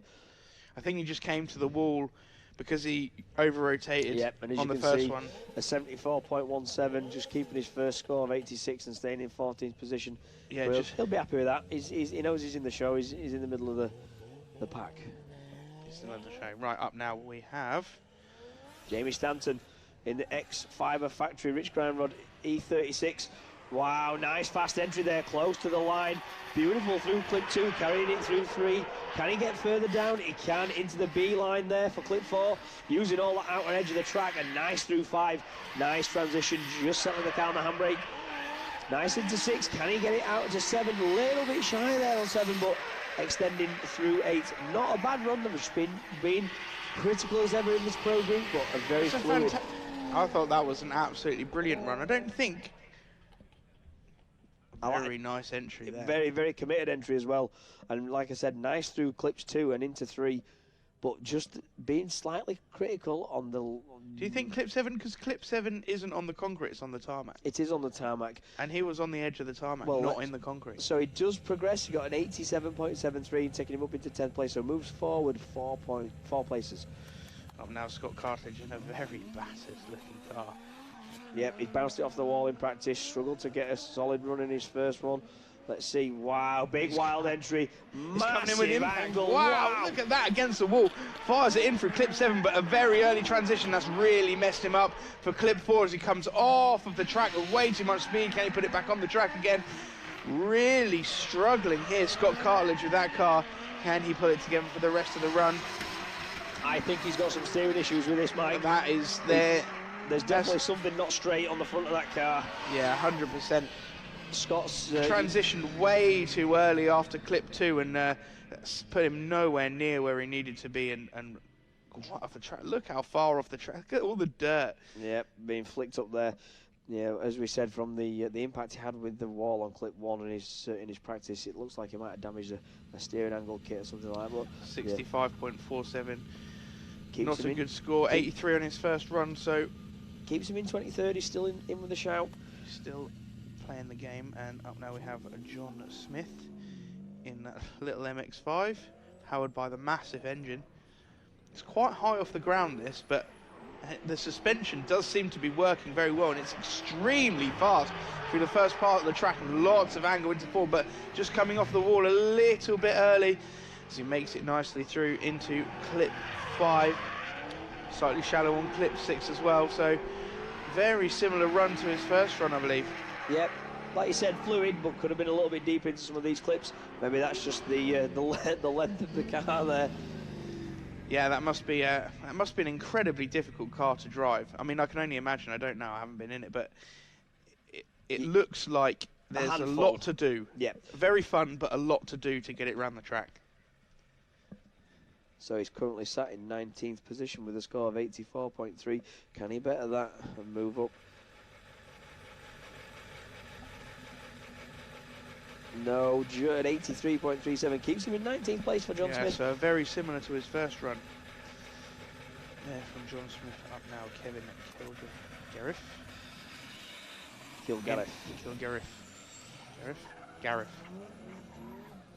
Kevin from Ireland's Someone will correct me on that later. And the M57 diesel, fantastic first run from him. Wow, against the second wheel, sorry. Wow, they might just get all out of sorts. Just getting all excited there as you come and smash the back of that BMW along that clip 4 there. All the impact in that diesel BMW. Oh, straight. A massive straight in there from clip 7 to clip 8. Really struggling to get the wheels spinning again. That was a high impact run. It Quite was, literally. It was here as he just brushed it. Skims it. That's absolutely fantastic driving against that wall. I got very excited there. You did. You couldn't even breathe. 89.33. Not for sure. His first run. I'm not sure he's going to better that with the area he had on the coming off of clip 7 and 8. Quite a large straight in there and a reinitiation.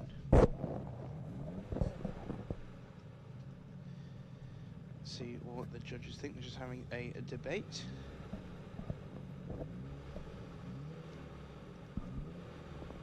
Kevin having no sponsors. He said he's open to sponsors should anyone like to sponsor him. Please. I think there should be a please on the end there. 67.33 for Kevin. Not improving on his first score as we thought. So up now Charlie Hume in the SR20 powered S13, a very consistent driver, 82 points in his first run. Can he improve? Very nice against the wall, and a fantastic initiation there, but an early transition and a big handbrake drag into clip 4. Very nice and wide. Very, very nice though there, Mike, on that second clip. Very, very good line driver as well as Charlie. All the impacts, like you said, might be struggling slightly due to the power of this car, but can't take anything away from how good he is on the line, and a very solid, very fluid run as well from Charlie Hume. Apart from the early transition and the big handbrake drag into clip 4. And you'll see on the replay, it's a very nice initiation though. Lovely initiation. Clips that. Wow, it doesn't even clip it, just glances it. Wafts. But as you can see here, that initiation just got out of the way very early and then sends him into the wrong position into clip 4. A small mistake. So his second run getting in 88.43. So yeah, better in that and up into 8th place. So judges liking the commitment there. Yep. Kevin, Quinn, highly anticipated to qualify in first on social media. Let's see if he can pull that through.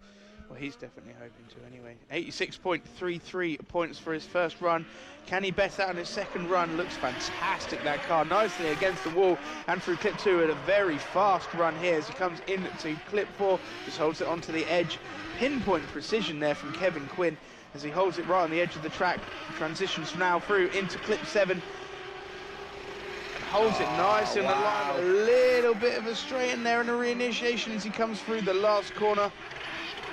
Lots of limiter, clutch kicks, big impact, and a lovely looking car. Yeah, massive, massive impact there in terms of the presence out on track. Nice angle, lots of smoke, lots of noise. Just what the fans here wanted to see at Teesside. You see that left foot braking as he came through clip 2 and that clipping zone. Just to settle the car, but keep the revs up at the same time so that he can... I think he could have got to the wall a little bit earlier, but we're being really picky now because he went flying through the... Yeah, very fast as well. These guys running a hell of a lot. 90.33, so the judges liking it as well, putting him into 6th position. Kevin Quinn, not the first position he was hoping for, unfortunately. Right, up next, Louis Edwards. Yep, he was the Pro 2 champion. 91.67 points in his first run, an extremely pinpoint precise first run he put here.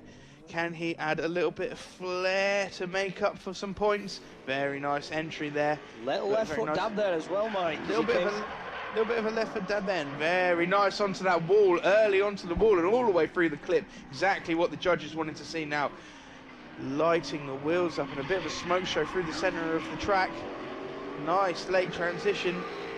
As you say, pinpoint accuracy. This line is absolutely spectacular. And giving away for the crowd there. We just heard over the radio that I got a little bit of a misfire with this.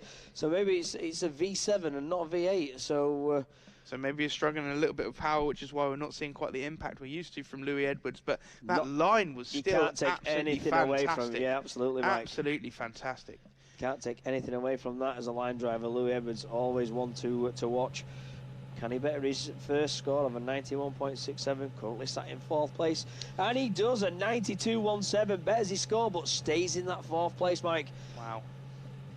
Fantastic run there by Louis Edwards. Let's hope he can get that misfire fixed to see what he can do in battles. Yeah, absolutely. Be good to see him battling these guys again later today. Willie Hanna in a very shiny Shiny, shiny. It's very vibrant, that car. So we've just heard that there is a little bit of oil spilt from one of the drivers on the tracks. They're just going to have a clear up of that. In the meantime, we'd just like to thank our sponsors for this. Wasna being the title sponsor for BDC this year. Without our partners, we would not be able to put on these amazing events. Oh, and we are straight back into the action. That's Oil. a very quick clean up. Yep, they just confirmed we're all good to go. Big angle there from Williana. Massive flick.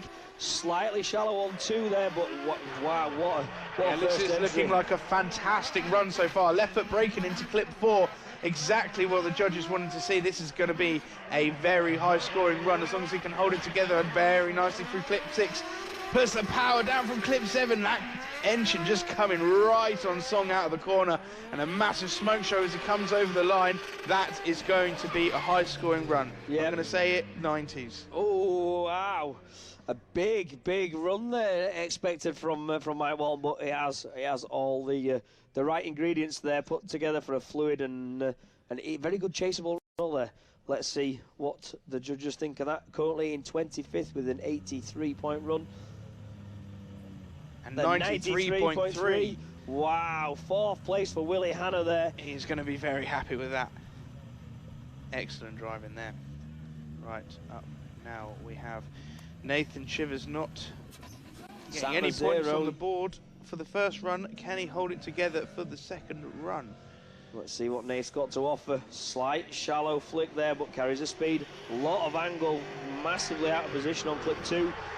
Not deep enough onto 4. Yeah, big wobble there. Doesn't get the clip in. Lots of corrections there made by Nathan Chivers. Really struggling to get the car around the track. Seems like an animal to control this car straight again, and another reinitiation way off of line for most of the track here. I think that'll be a score, but I'm not sure how good a score that'll be. Yeah, he's way out of position there on the replay towards clip 2, nowhere near the wall. Car starts to wash out wide and then having to recollect it again. And then he initiates here quite late. It snaps back the other way. Like you said, Mike, I don't think it's going to be enough to get him into the top 32. But 51.67. Yep, there 40th for Nathan position. Chivers. Not good enough, unfortunately, for Nathan there. Up now we have Ian Rutherford. Supercharged BMW V8 in this, I do believe. Let's see if he can better his first score. Currently in 33rd position, just outside the drop zone. Nice big flick. Wow! Really hits the wall and puts him miles off a track, and he is all over the place now. That is hits the wall again. The boot lid comes up as he comes through clip 5. That's an and easy the car is the car's just everywhere. Boots open, body panels off everywhere. Tries to get the rest of the track together. Yeah. Show your appreciation for Ian Rutherford smashing his car off the wall, having a massive here. Bang, car straightens, reinitiates again, gets on the grass, just managed to stay out the tyre bales. Not an area you want to be, and there you go. It grips the rear of the car, the front pulls in. Got us in, he just kept his foot in just to be able to get around the circuit. So fair play to him for not having a massive collision there by pulling himself into the tyre bales. Yeah, definitely a lot of impact, we'll call that run, but I'm not sure that's going to score anything, no, and he gets a 0. The clipping points on this track are sponsored by Slide Motorsport. I did not know that. You do now, Slide Motorsport, providing the clipping points here. Yeah, it's got a little slide sticker on the top of them. There you go. Up next, Stephan Stefanov. Yep, like we said earlier, Mike, a driver that's done nothing but progress through the ranks in BDC, got better and better. 2JZ car. But making some big mistakes in his first run, 0. No points at all. Did he shut down in his first run? He did, I think, coming off of the I think it was a brilliant run all the way to the end, wasn't it? Yeah, shut off at the end, at the last minute. I think the track marshals were just making sure the tyre bales are all right, just inspecting the wall there. Not sure if, yep, we're just getting the thumbs up there from Ian.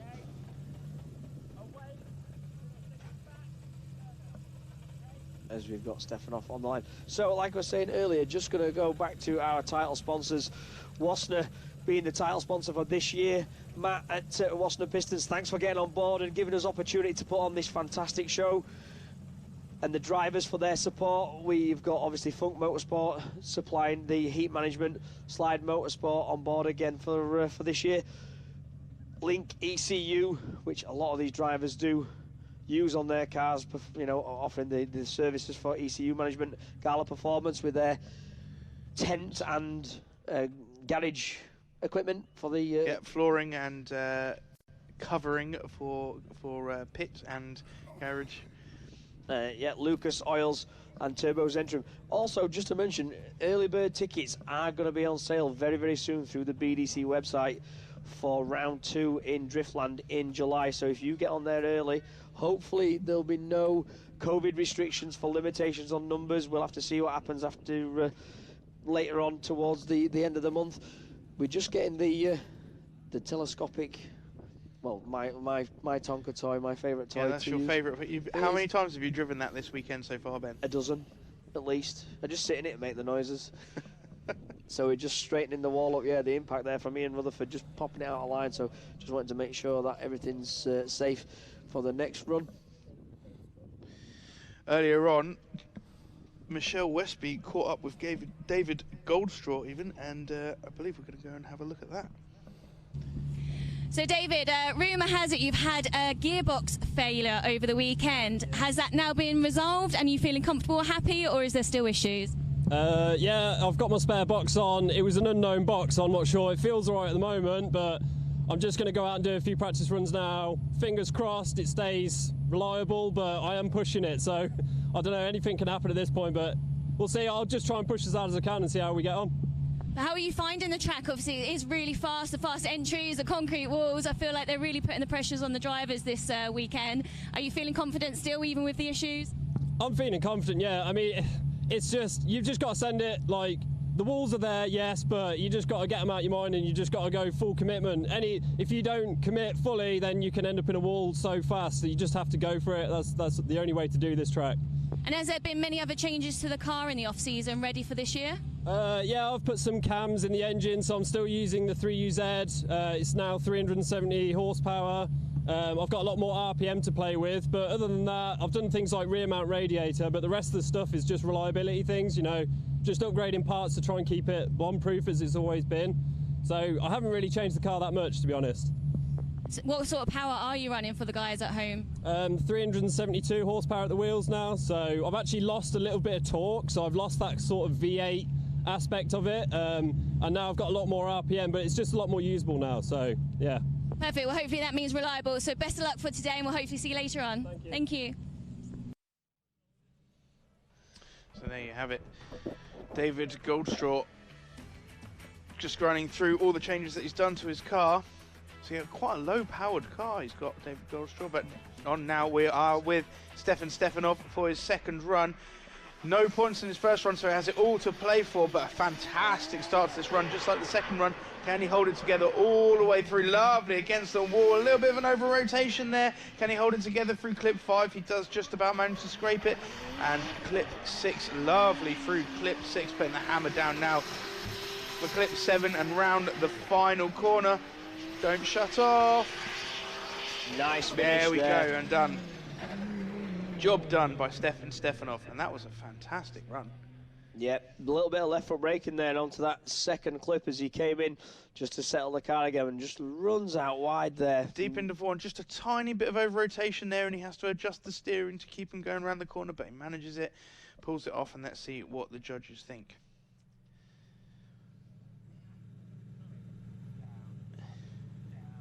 Judges just making us wait for that score, having a little bit of debate. 91.33, wow, what a score, putting him up in 6th position, and that will definitely be a sigh of relief from Stephen Stefanov. Yep, and a big confidence boost as well. Paul Connington up next, 88.33. Needed to go a little bit deeper into the clips on his first run. Can he do it on his second run? And he definitely is trying on the B-line. Nice speed entry. Very fast now through the centre of the track. Can he get it nice and deep into 4? It's still a tiny little bit shallow. It could be a little bit deeper. Not our usual Paul Connington, usually very deep in all of the clips with lots of impact. But bouncing a limit on that car as he comes around the final corner. I think that'll... A very fluid run. Yeah, I think that would be very similar to his first score. If consistent. Like you said, usually Paul's got a lot of aggression. Usually you can't keep him out of the walls. No, that's right. He seems to just be shying away just a little bit this weekend, maybe trying to protect the car, make sure he gets into the main event, and then he's going to unleash everything. So 88.83, a very similar run. And it brings him up into 10th position there. Yeah, so those points must be very tight together in that section. Up now, Josh King in the M50 powered E36. Turbocharged car, this big entry there. Can he carry the speed through 2? And he does. Nice through 3. Off the wall. Could have been a little bit deeper on 4, but does run all the outside of that track. Nice through 5. Nice transition, not too snappy. Very fast here from Josh. Not too much angle as he pushes out onto 8. Can he finish this run in a strong position? Couple of little steering correction there at the end, but a fluid line nonetheless. Yeah, very solid line there by Josh King. I've just heard as well from from Jamie Wolf, Nathan Chivers' spotter and mechanic, that a lot of the drivers running the Tri-Ace R1 tyres are struggling because of how sticky and how grippy it is with the heat out there and the amount of rubber that's down. So Josh King, 88.5, puts him up into 12th position. So that might be why some of these drivers are struggling, Mike. So the R1's just getting a little bit too sticky. Yep. I never thought I'd hear a drifter complaining it was too sticky. Yep. So here we are up with Dave Egan in that massive. Wow. Look at it. Wow, just wow. a glorious looking car as he comes and throws it into clip 4. Very nice through clip 4. Very wide from 4 and through to 5. And he's on a lovely line here now. Lots of speed and lots of... You see the back wheels jumping with the amount of mechanical grip that they've got. Throws the car around the final corner. So much impact. Again, a few small errors at the start of the track, but making it up for the second half. Wow, this car is an absolute beauty to the eye and to watch. It's a stunning car, and it's just incredible to watch it round the track. Dave's not had any, I would have thought, about 10 laps in this. So to finish it in Ireland, do an hour's testing at Mondello, get on the ferry, drive it over here, and then just go up against these guys. It's not a very nice time to be testing a new car out, to dial everything in. Dave's got a lot of work to do this, and wow, a 93.17, putting Dave Egan in 5th place. Show your appreciation. Those corrections they put in yesterday really making a massive difference today. Yep, the guys are from America helping. But anyway, another guy who's struggling a little bit, Luke Barker, not his usual self, usually super flamboyant, very aggressive, nice and tentative though, just needs to keep nice his head. ride so far from Luke Barker as he comes through clips 2 and 3 and very deep into clip 4. Nice and wide again through clip 5. This is looking much better than his first lap, which is a little bit scrappy. This one seems on point, a little bit reserved. Big impact now as he comes through the last corner. A little bit of a wobble there way through last corner, but I imagine that is going to be an improvement on his first score. Yeah, that's right, Mike. He just, like you said, just need to settle himself a little bit. The pressure's showing, being in 25th position, thinking, right, I need to get a solid run on the board here. Luke Barker is very good under pressure, though. He is. We've seen it in the past. And as you can see there, coming in with a 90 run, jumping him up to 10th place. So 7 points has just moved him up 15 positions. That is how tight it is up there. Yep. Well, I'm glad I'm not judging anymore. So, the little angry man himself, the coiled spring. 78.33, is currently sat in 35th. He has got a lot to do, and I expect a lot more of him this weekend. Wow, against the wall. Very nice entry there from Lee Barker. Can he hold it on this clean line that he's got? A bit of left foot braking as he comes in through clip 4. Slightly shallow on clip 4, but looking a little bit better than his first run so far. Can he hold the rest of the lap together? Very deep through 6. Actually, it might have been a little bit shallow on 6. Far too deep on 7 though, as he comes through clip 8 and round the bank. Those 2 wheels off are unfortunately going to hurt his score. Yeah, Started off very well, gathered it up in the midsection, but towards the end had a lot of corrections and errors, being far too out on clip 7. I think that was because he was maybe shallow on 6. He was shallow on 6. And then I expected him to go deep on 6 and shallow on 7, but he did it the other way around. Yep. So he does. So Lee Barker does improve at 82 points, putting him just in the top 32 and 28th position. He's lucky it's the top 32 this week. Very, very much so. So another driver on the start line, Robbie Oborgoyne, in a very well turned out BMW 1 Series. Sounds a little bit different than you'd anticipate with that V8 noise.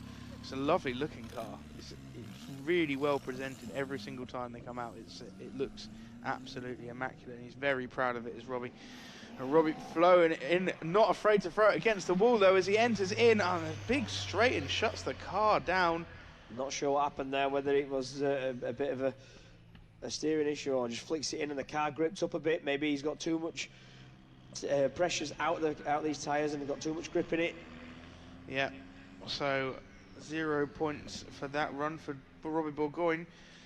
83.33, currently in 25th, so hopefully he remains in for the main show.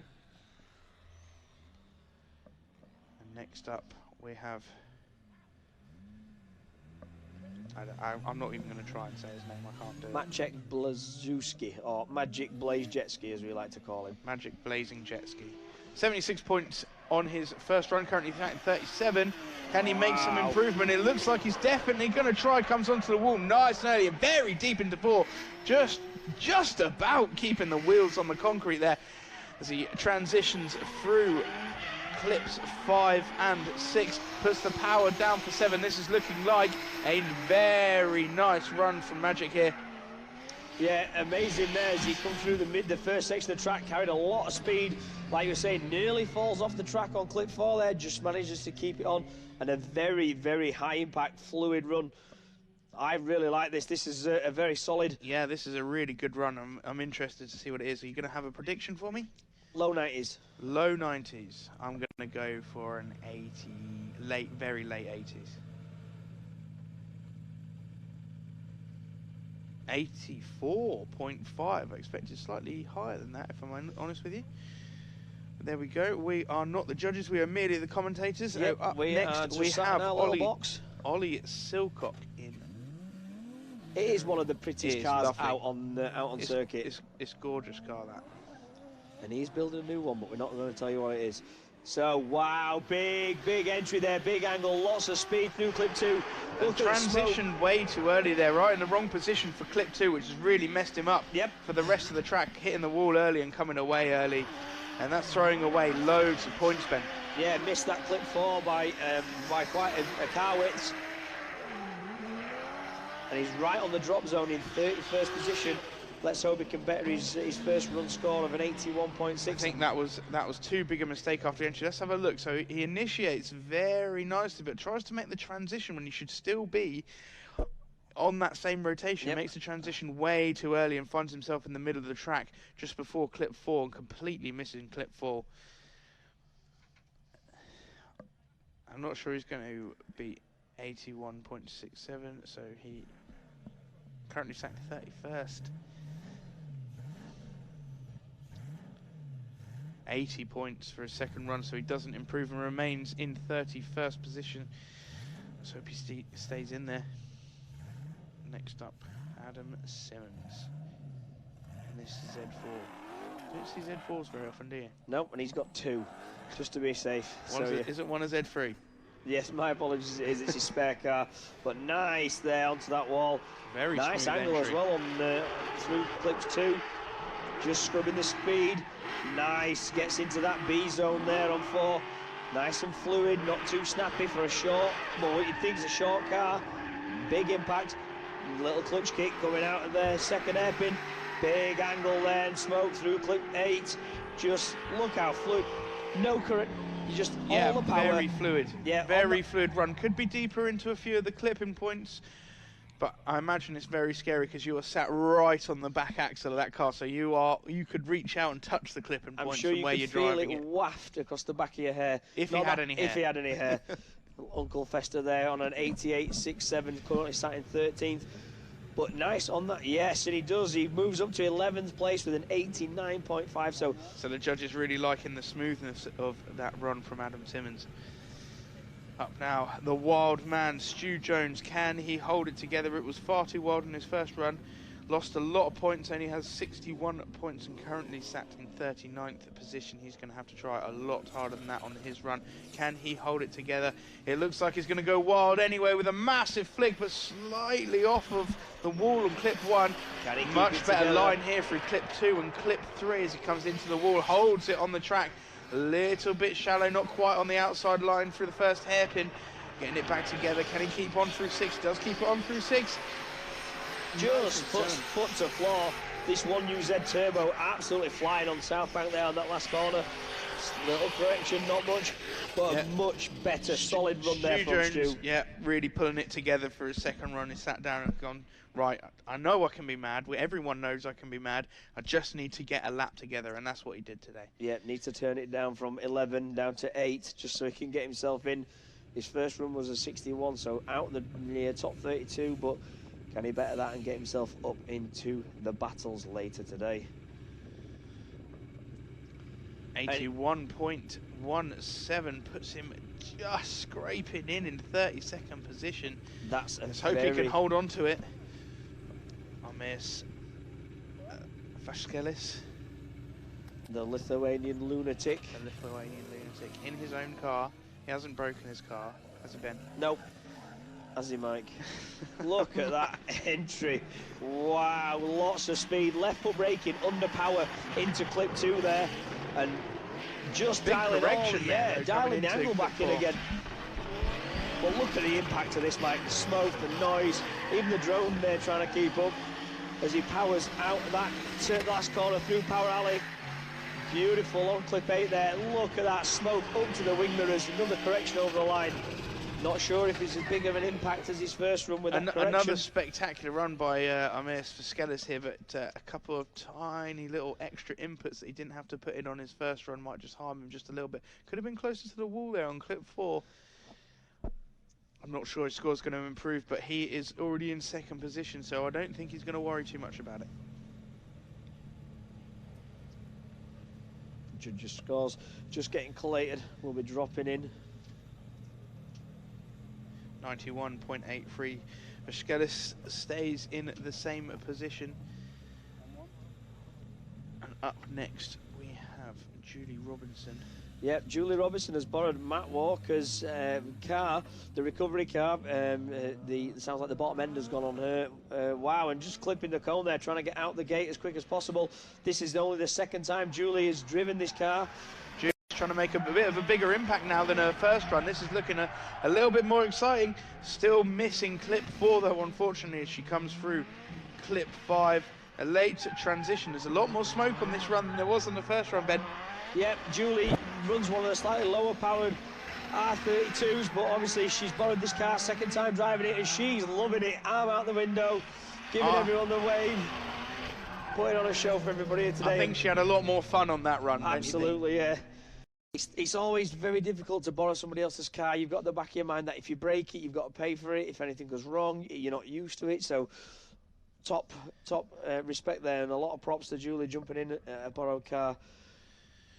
So currently in 39th position. Can she better that score? It looks better from where we're looking. 76.17, not good enough, I'm afraid, to get you into the top 32. No, and that is the end of the weekend for Julie Robinson, but I'm sure she'll be happy to have got a run in and dialed it in now. Rich Greenrod, another driver who's very consistent, currently sat in 30th place. He's got to put a little bit more effort in here. As you can see, that car is his wife's car. Pink stuff just hanging inside everywhere. That is from their daughter's baby seat that they have in the front. Off we go, Richard Greenrod. Normally a very, very solid driver. Can he get it together in his wife's car? Looks like he can. Lovely through clip 2 then. A nice transition onto the wall, not afraid to put it through very deep through clip 4 there. This is looking much better than his first run. Nice and deep through clip 6. Can he hold it together through clip 6 and 7? Yep, very nice, and a nice angle coming out of 7 as well. Very nice through 8. Lovely around the rest of the track. Just not much impact, but a very nice line. Yeah, I said nice about 800 times during that run. I noticed that. It was very fluid. If you watched, not a lot of steering input from Rich, just letting the car do its thing, pointing it in the direction needed to just edge out onto the clipping points. Like you said, very chaseable as well and super consistent. Let's hope he can better his first score of an 82. I imagine that's going to be a late 80s, that run. 90. Wow, into there you the go. 90s, just about 11th position. For Richard Greenrod, he's definitely going to be happy with that. Yeah, being rewarded there. Aidan Cruikshank in this absolute monster. This thing is big, it's scary, it's got a lot of horsepower, and it needs a lot of driving, does this car? And let's hope Hayden can tame the beast. But a little bit of a weak entry, unfortunately, from Hayden. Comes through clip 2 in the right position though. Can he make it onto clip 4? Shallow off of clip 4 as well. Yeah, like you said, a big car makes the transitions not so snappy. It's just change of direction, not as quick as what you needed to, but look at the smoke and the power. Just puts foot to floor, keeps it going. Smoke right up to the wing mirrors there. Big wheel speed. Do you think it's enough to get him into the top 32? Like you said, it was a weak entry. It was a very weak entry, and I know the judges, are looking for nice smooth transitions, which he's definitely doing, because I don't think he can do anything else, but I'm not sure that is going to be enough. First run 79.33, currently sat in 37th position. Can he improve? 83.67, he does improve, puts him into 26th place. So Stu Jones out of the top 32. Stu Jones, unfortunately, into 33rd. So saw earlier that maybe Dwayne Mckeever was having some issues with the ECU on this. Looks like the team have got this sorted. And wow, just wait for the show. This is going to put on big flick entry. Wow, even closer than last time. Unbelievable. 90 degrees off that wall as he fires it again. Look at that. That is... could it be better than the first run? I think this might even top his first point run as he comes through the second pass of this track. Absolutely flying, pinpoint perfection from Dwayne Mckeever. This is absolutely unbelievable. Teesside, show your appreciation for Dwayne Mckeever. That is a masterclass in how drifting should be done. All the angle, all the speed, all the smoke in all the right positions, the clipping points. You couldn't ask for any better than that, Mike. Can he beat 96 points in his first run? I think he might have beat it. I think that might be a higher scoring run. The easiest way to kind of break this down is find the faults. The judges will be going, find the faults in this. Look at that bang, perfect. Look at the angle there, perfect on 2, all the speed, beautiful transition, runs along the wall into clip 4. Look how deep he is. Perfect on the outside of the track. Find the faults. Well, I don't think there weren't any faults in the first run, but I think this one he was even closer in the exactly. clipping points. And that's what the judges will be doing. They'll be trying to work back the areas where they can see where there's any differentiation in steering inputs, and there isn't. Look at it. It's nothing. Just absolutely golden. Exactly where it needs to be at all times. And they are probably going to make us wait for that result just to build the suspense. I'm gonna say it's a 98. I'm going for a 97. This is just our guesses as well, by the way. We have completely impartial, but from a spectating point of view, and you break that run down, you have got to try and be so critical and find the errors as to what, where you can deduct the points. That's how close these top drivers are. Let's see what the judges have to say. That was. You say they are making us wait for it. They're going to make us wait for it. Yeah, and it's 99. 99. Wow. For Dwayne Mckeever, and like we said, it was all about trying to find the faults, and they will have gone, well, does anybody ever get a perfect 100 score? James Dean, maybe. I think James Dean has won once. There you go, and there you have it. So back up to the line, Luke Woodham, a man of many talents, drives in Gymkhana. He's got a trophy truck. He has. He's got loads of toys, but only an 80-point run to put him in 34th position so far, and loads of angle there on the first run. Can he hold it together? He's in completely the wrong part of the track now, making lots of mistakes from Luke Woodham, nowhere near where he needs to be. Back on track at clip 5. Clip 6 deep again, so the second part of this track starting to come together, but a massive error halfway through the track. Very disappointing run again from Luke Woodham. Yeah, sacrificed a lot of speed there for Angle as he came through clip 2. You can see transitions all out of position, and then can't extend the car out towards 4. He's in the middle of the track, not where it needed to be, so he bled all the points there in the first section of that run. 80 points in his original run. Is he going to beat it? I haven't got a shot. No, yeah, nothing at the start line right now. He needs to be 81.67 to get No, and into unfortunately he comes in with a 75. 75.33, leaving him out of the top 32 there, so... Unfortunately out of competition for Luke Woodham. Next up, we have Ryan Caldwell. Currently sat in 23rd position with an 85.33 run on his first run. Right, so we've just been told over the radio that Ryan Caldwell has broken his car in the burnout box. So obviously these drivers have got an area on the track where they can get the new tyres scrubbed in before they do their run. Whether or not he's had a, yeah, as you can see there, the team just pushing it out of the way. Not sure if it's an engine malfunction or a drivetrain, but definitely some issues with that car. Looks like it's... Well, he's currently sat in 23rd position. I think he's going to be in the main event, so let's hope his team can get that car fixed, whatever has actually broken. Yeah, the drivers there running again. will be warming the... Well, they'll warm the tyres up, just scrub them in quickly before getting the car out onto the start line. Maybe it's a fueling issue. So many things on these cars that can go wrong when you get up onto the start line. Ryan's dad there just checking it's actually got some fuel in it. Yep. So it sounds like it, well, looking from the picture there, they're looking at the fuel and that, maybe it's a fuel pump, maybe it's not priming. But if he's in the burnout box doing a burnout, trying to get the tyres, I'd imagine it was already started. Yeah, So maybe it's a drivetrain issue. We'll leave it to them to have a look. Irish drivers renowned for being able to help each other out, help all the other drivers out. The sheer determination of them to get their cars out is something certainly to be admired. And you're right in what you say there, Mike, that these drivers will sacrifice parts off their own car to help other guys get back out onto track. As you see, Stephen Bagsy Biaggioni just getting his car up onto the start line, warm the tyres up. Sponsored by Monster Energy, Sonax, Crusade, ST suspension.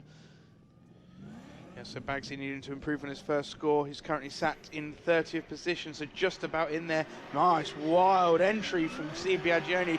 This is looking like a better lap so far. Can he hold it together? Very nice line in through clip 4 against the wall and through clip 5. Look at the smoke coming from the back of Steve Biaggioni's car. This is a much, much better run. What has he had in the, what has he eaten in the break between those two runs? Because this is far, far from his first run. Absolutely fantastic. Wow. Yeah, Give it up for Steve Biaggioni, ladies and gentlemen. What a run. Yeah, Bagsy there throwing caution to the wind. Look at the angle there as he comes in on clip 1 to 2. Keeps the power on. This car sounds so good as well as he just feathers it through the transition there on 3, fires it down the wall, and yeah, night and day difference between his first run there, Mike. And it shows with the points. 92.83 puts him into 6th position. That is how you should do it. Yep, absolutely. Bagsy there just getting that running. That'll be a good boost of confidence as well. So Carl Ferrara just getting back onto the start line. Carl Ferrara sat currently in 36th position with 79 points. Has it all to play for, needs to make a lot less mistakes on this run. Can you make a nice big entry against the wall, very close to the wall there, very nice, and a nice move. Shuts the car down midway through the track, just maybe not making that transitioning far too late, carrying too much speed and running off the track. Yeah, when obviously as he was driving forward there, he's just carrying the speed rather than drifting, and then as he reinitiates, he's way out of position, just falls off the edge of the track. It's going to hurt his score massively. Yeah, so that late transition just really hurting him there, unfortunately. It looks like he almost missed, maybe tried to change gear here on the transition, but he's got no power and the car doesn't react. And then as you can see, a late transition just puts him in completely the wrong place and the rear wheels running off the track. Yeah, Cal Ferrara not advancing on his first run there, 36th position, so he's out of the top 32, and that's his weekend, I'm afraid, for Dango.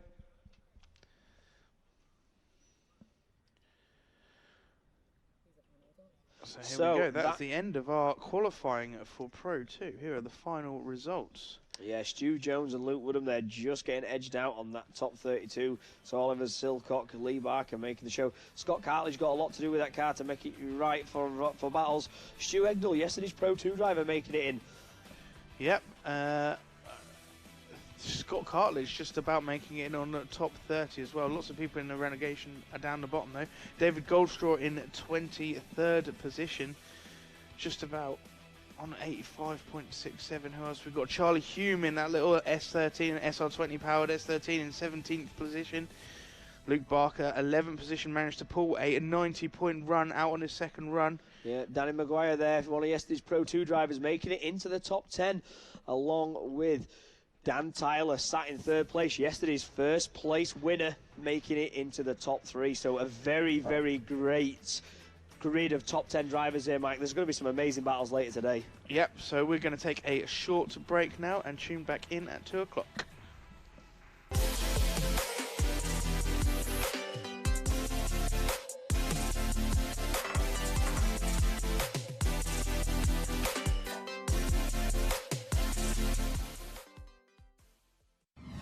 Drifting can be the most demanding motorsport in the world. My name is June Main. The high RPMs required to keep my tires spinning and rubber burning are brutal on engine oil. That's why Lucas Synthetic Oil Stabilizer was formulated for performance on the track and the highway. Lucas Synthetic Oil Stabilizer keeps my power on for split-second decisions, making every shift and turn count. When it comes to my engine and engine oil, I give it every advantage with Lucas Synthetic Oil Stabilizer. We are Funk Motorsport, your heat management specialists. Based in the UK, we strive for perfection, developing thermal products trusted by professional race teams and drivers worldwide. Performance, protection, reliability.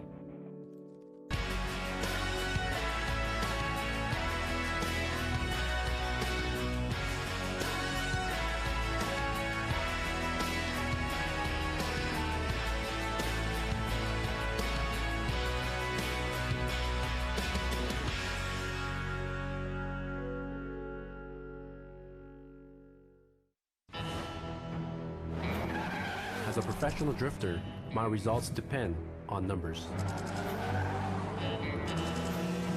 And making all this add up is one product, Lucas Octane Booster. It delivers 3 times the boost and promotes a clean fuel burn that keeps my tires smoking through every turn, which even off the racetrack can be difficult not to do. Depend on Lucas Octane Booster.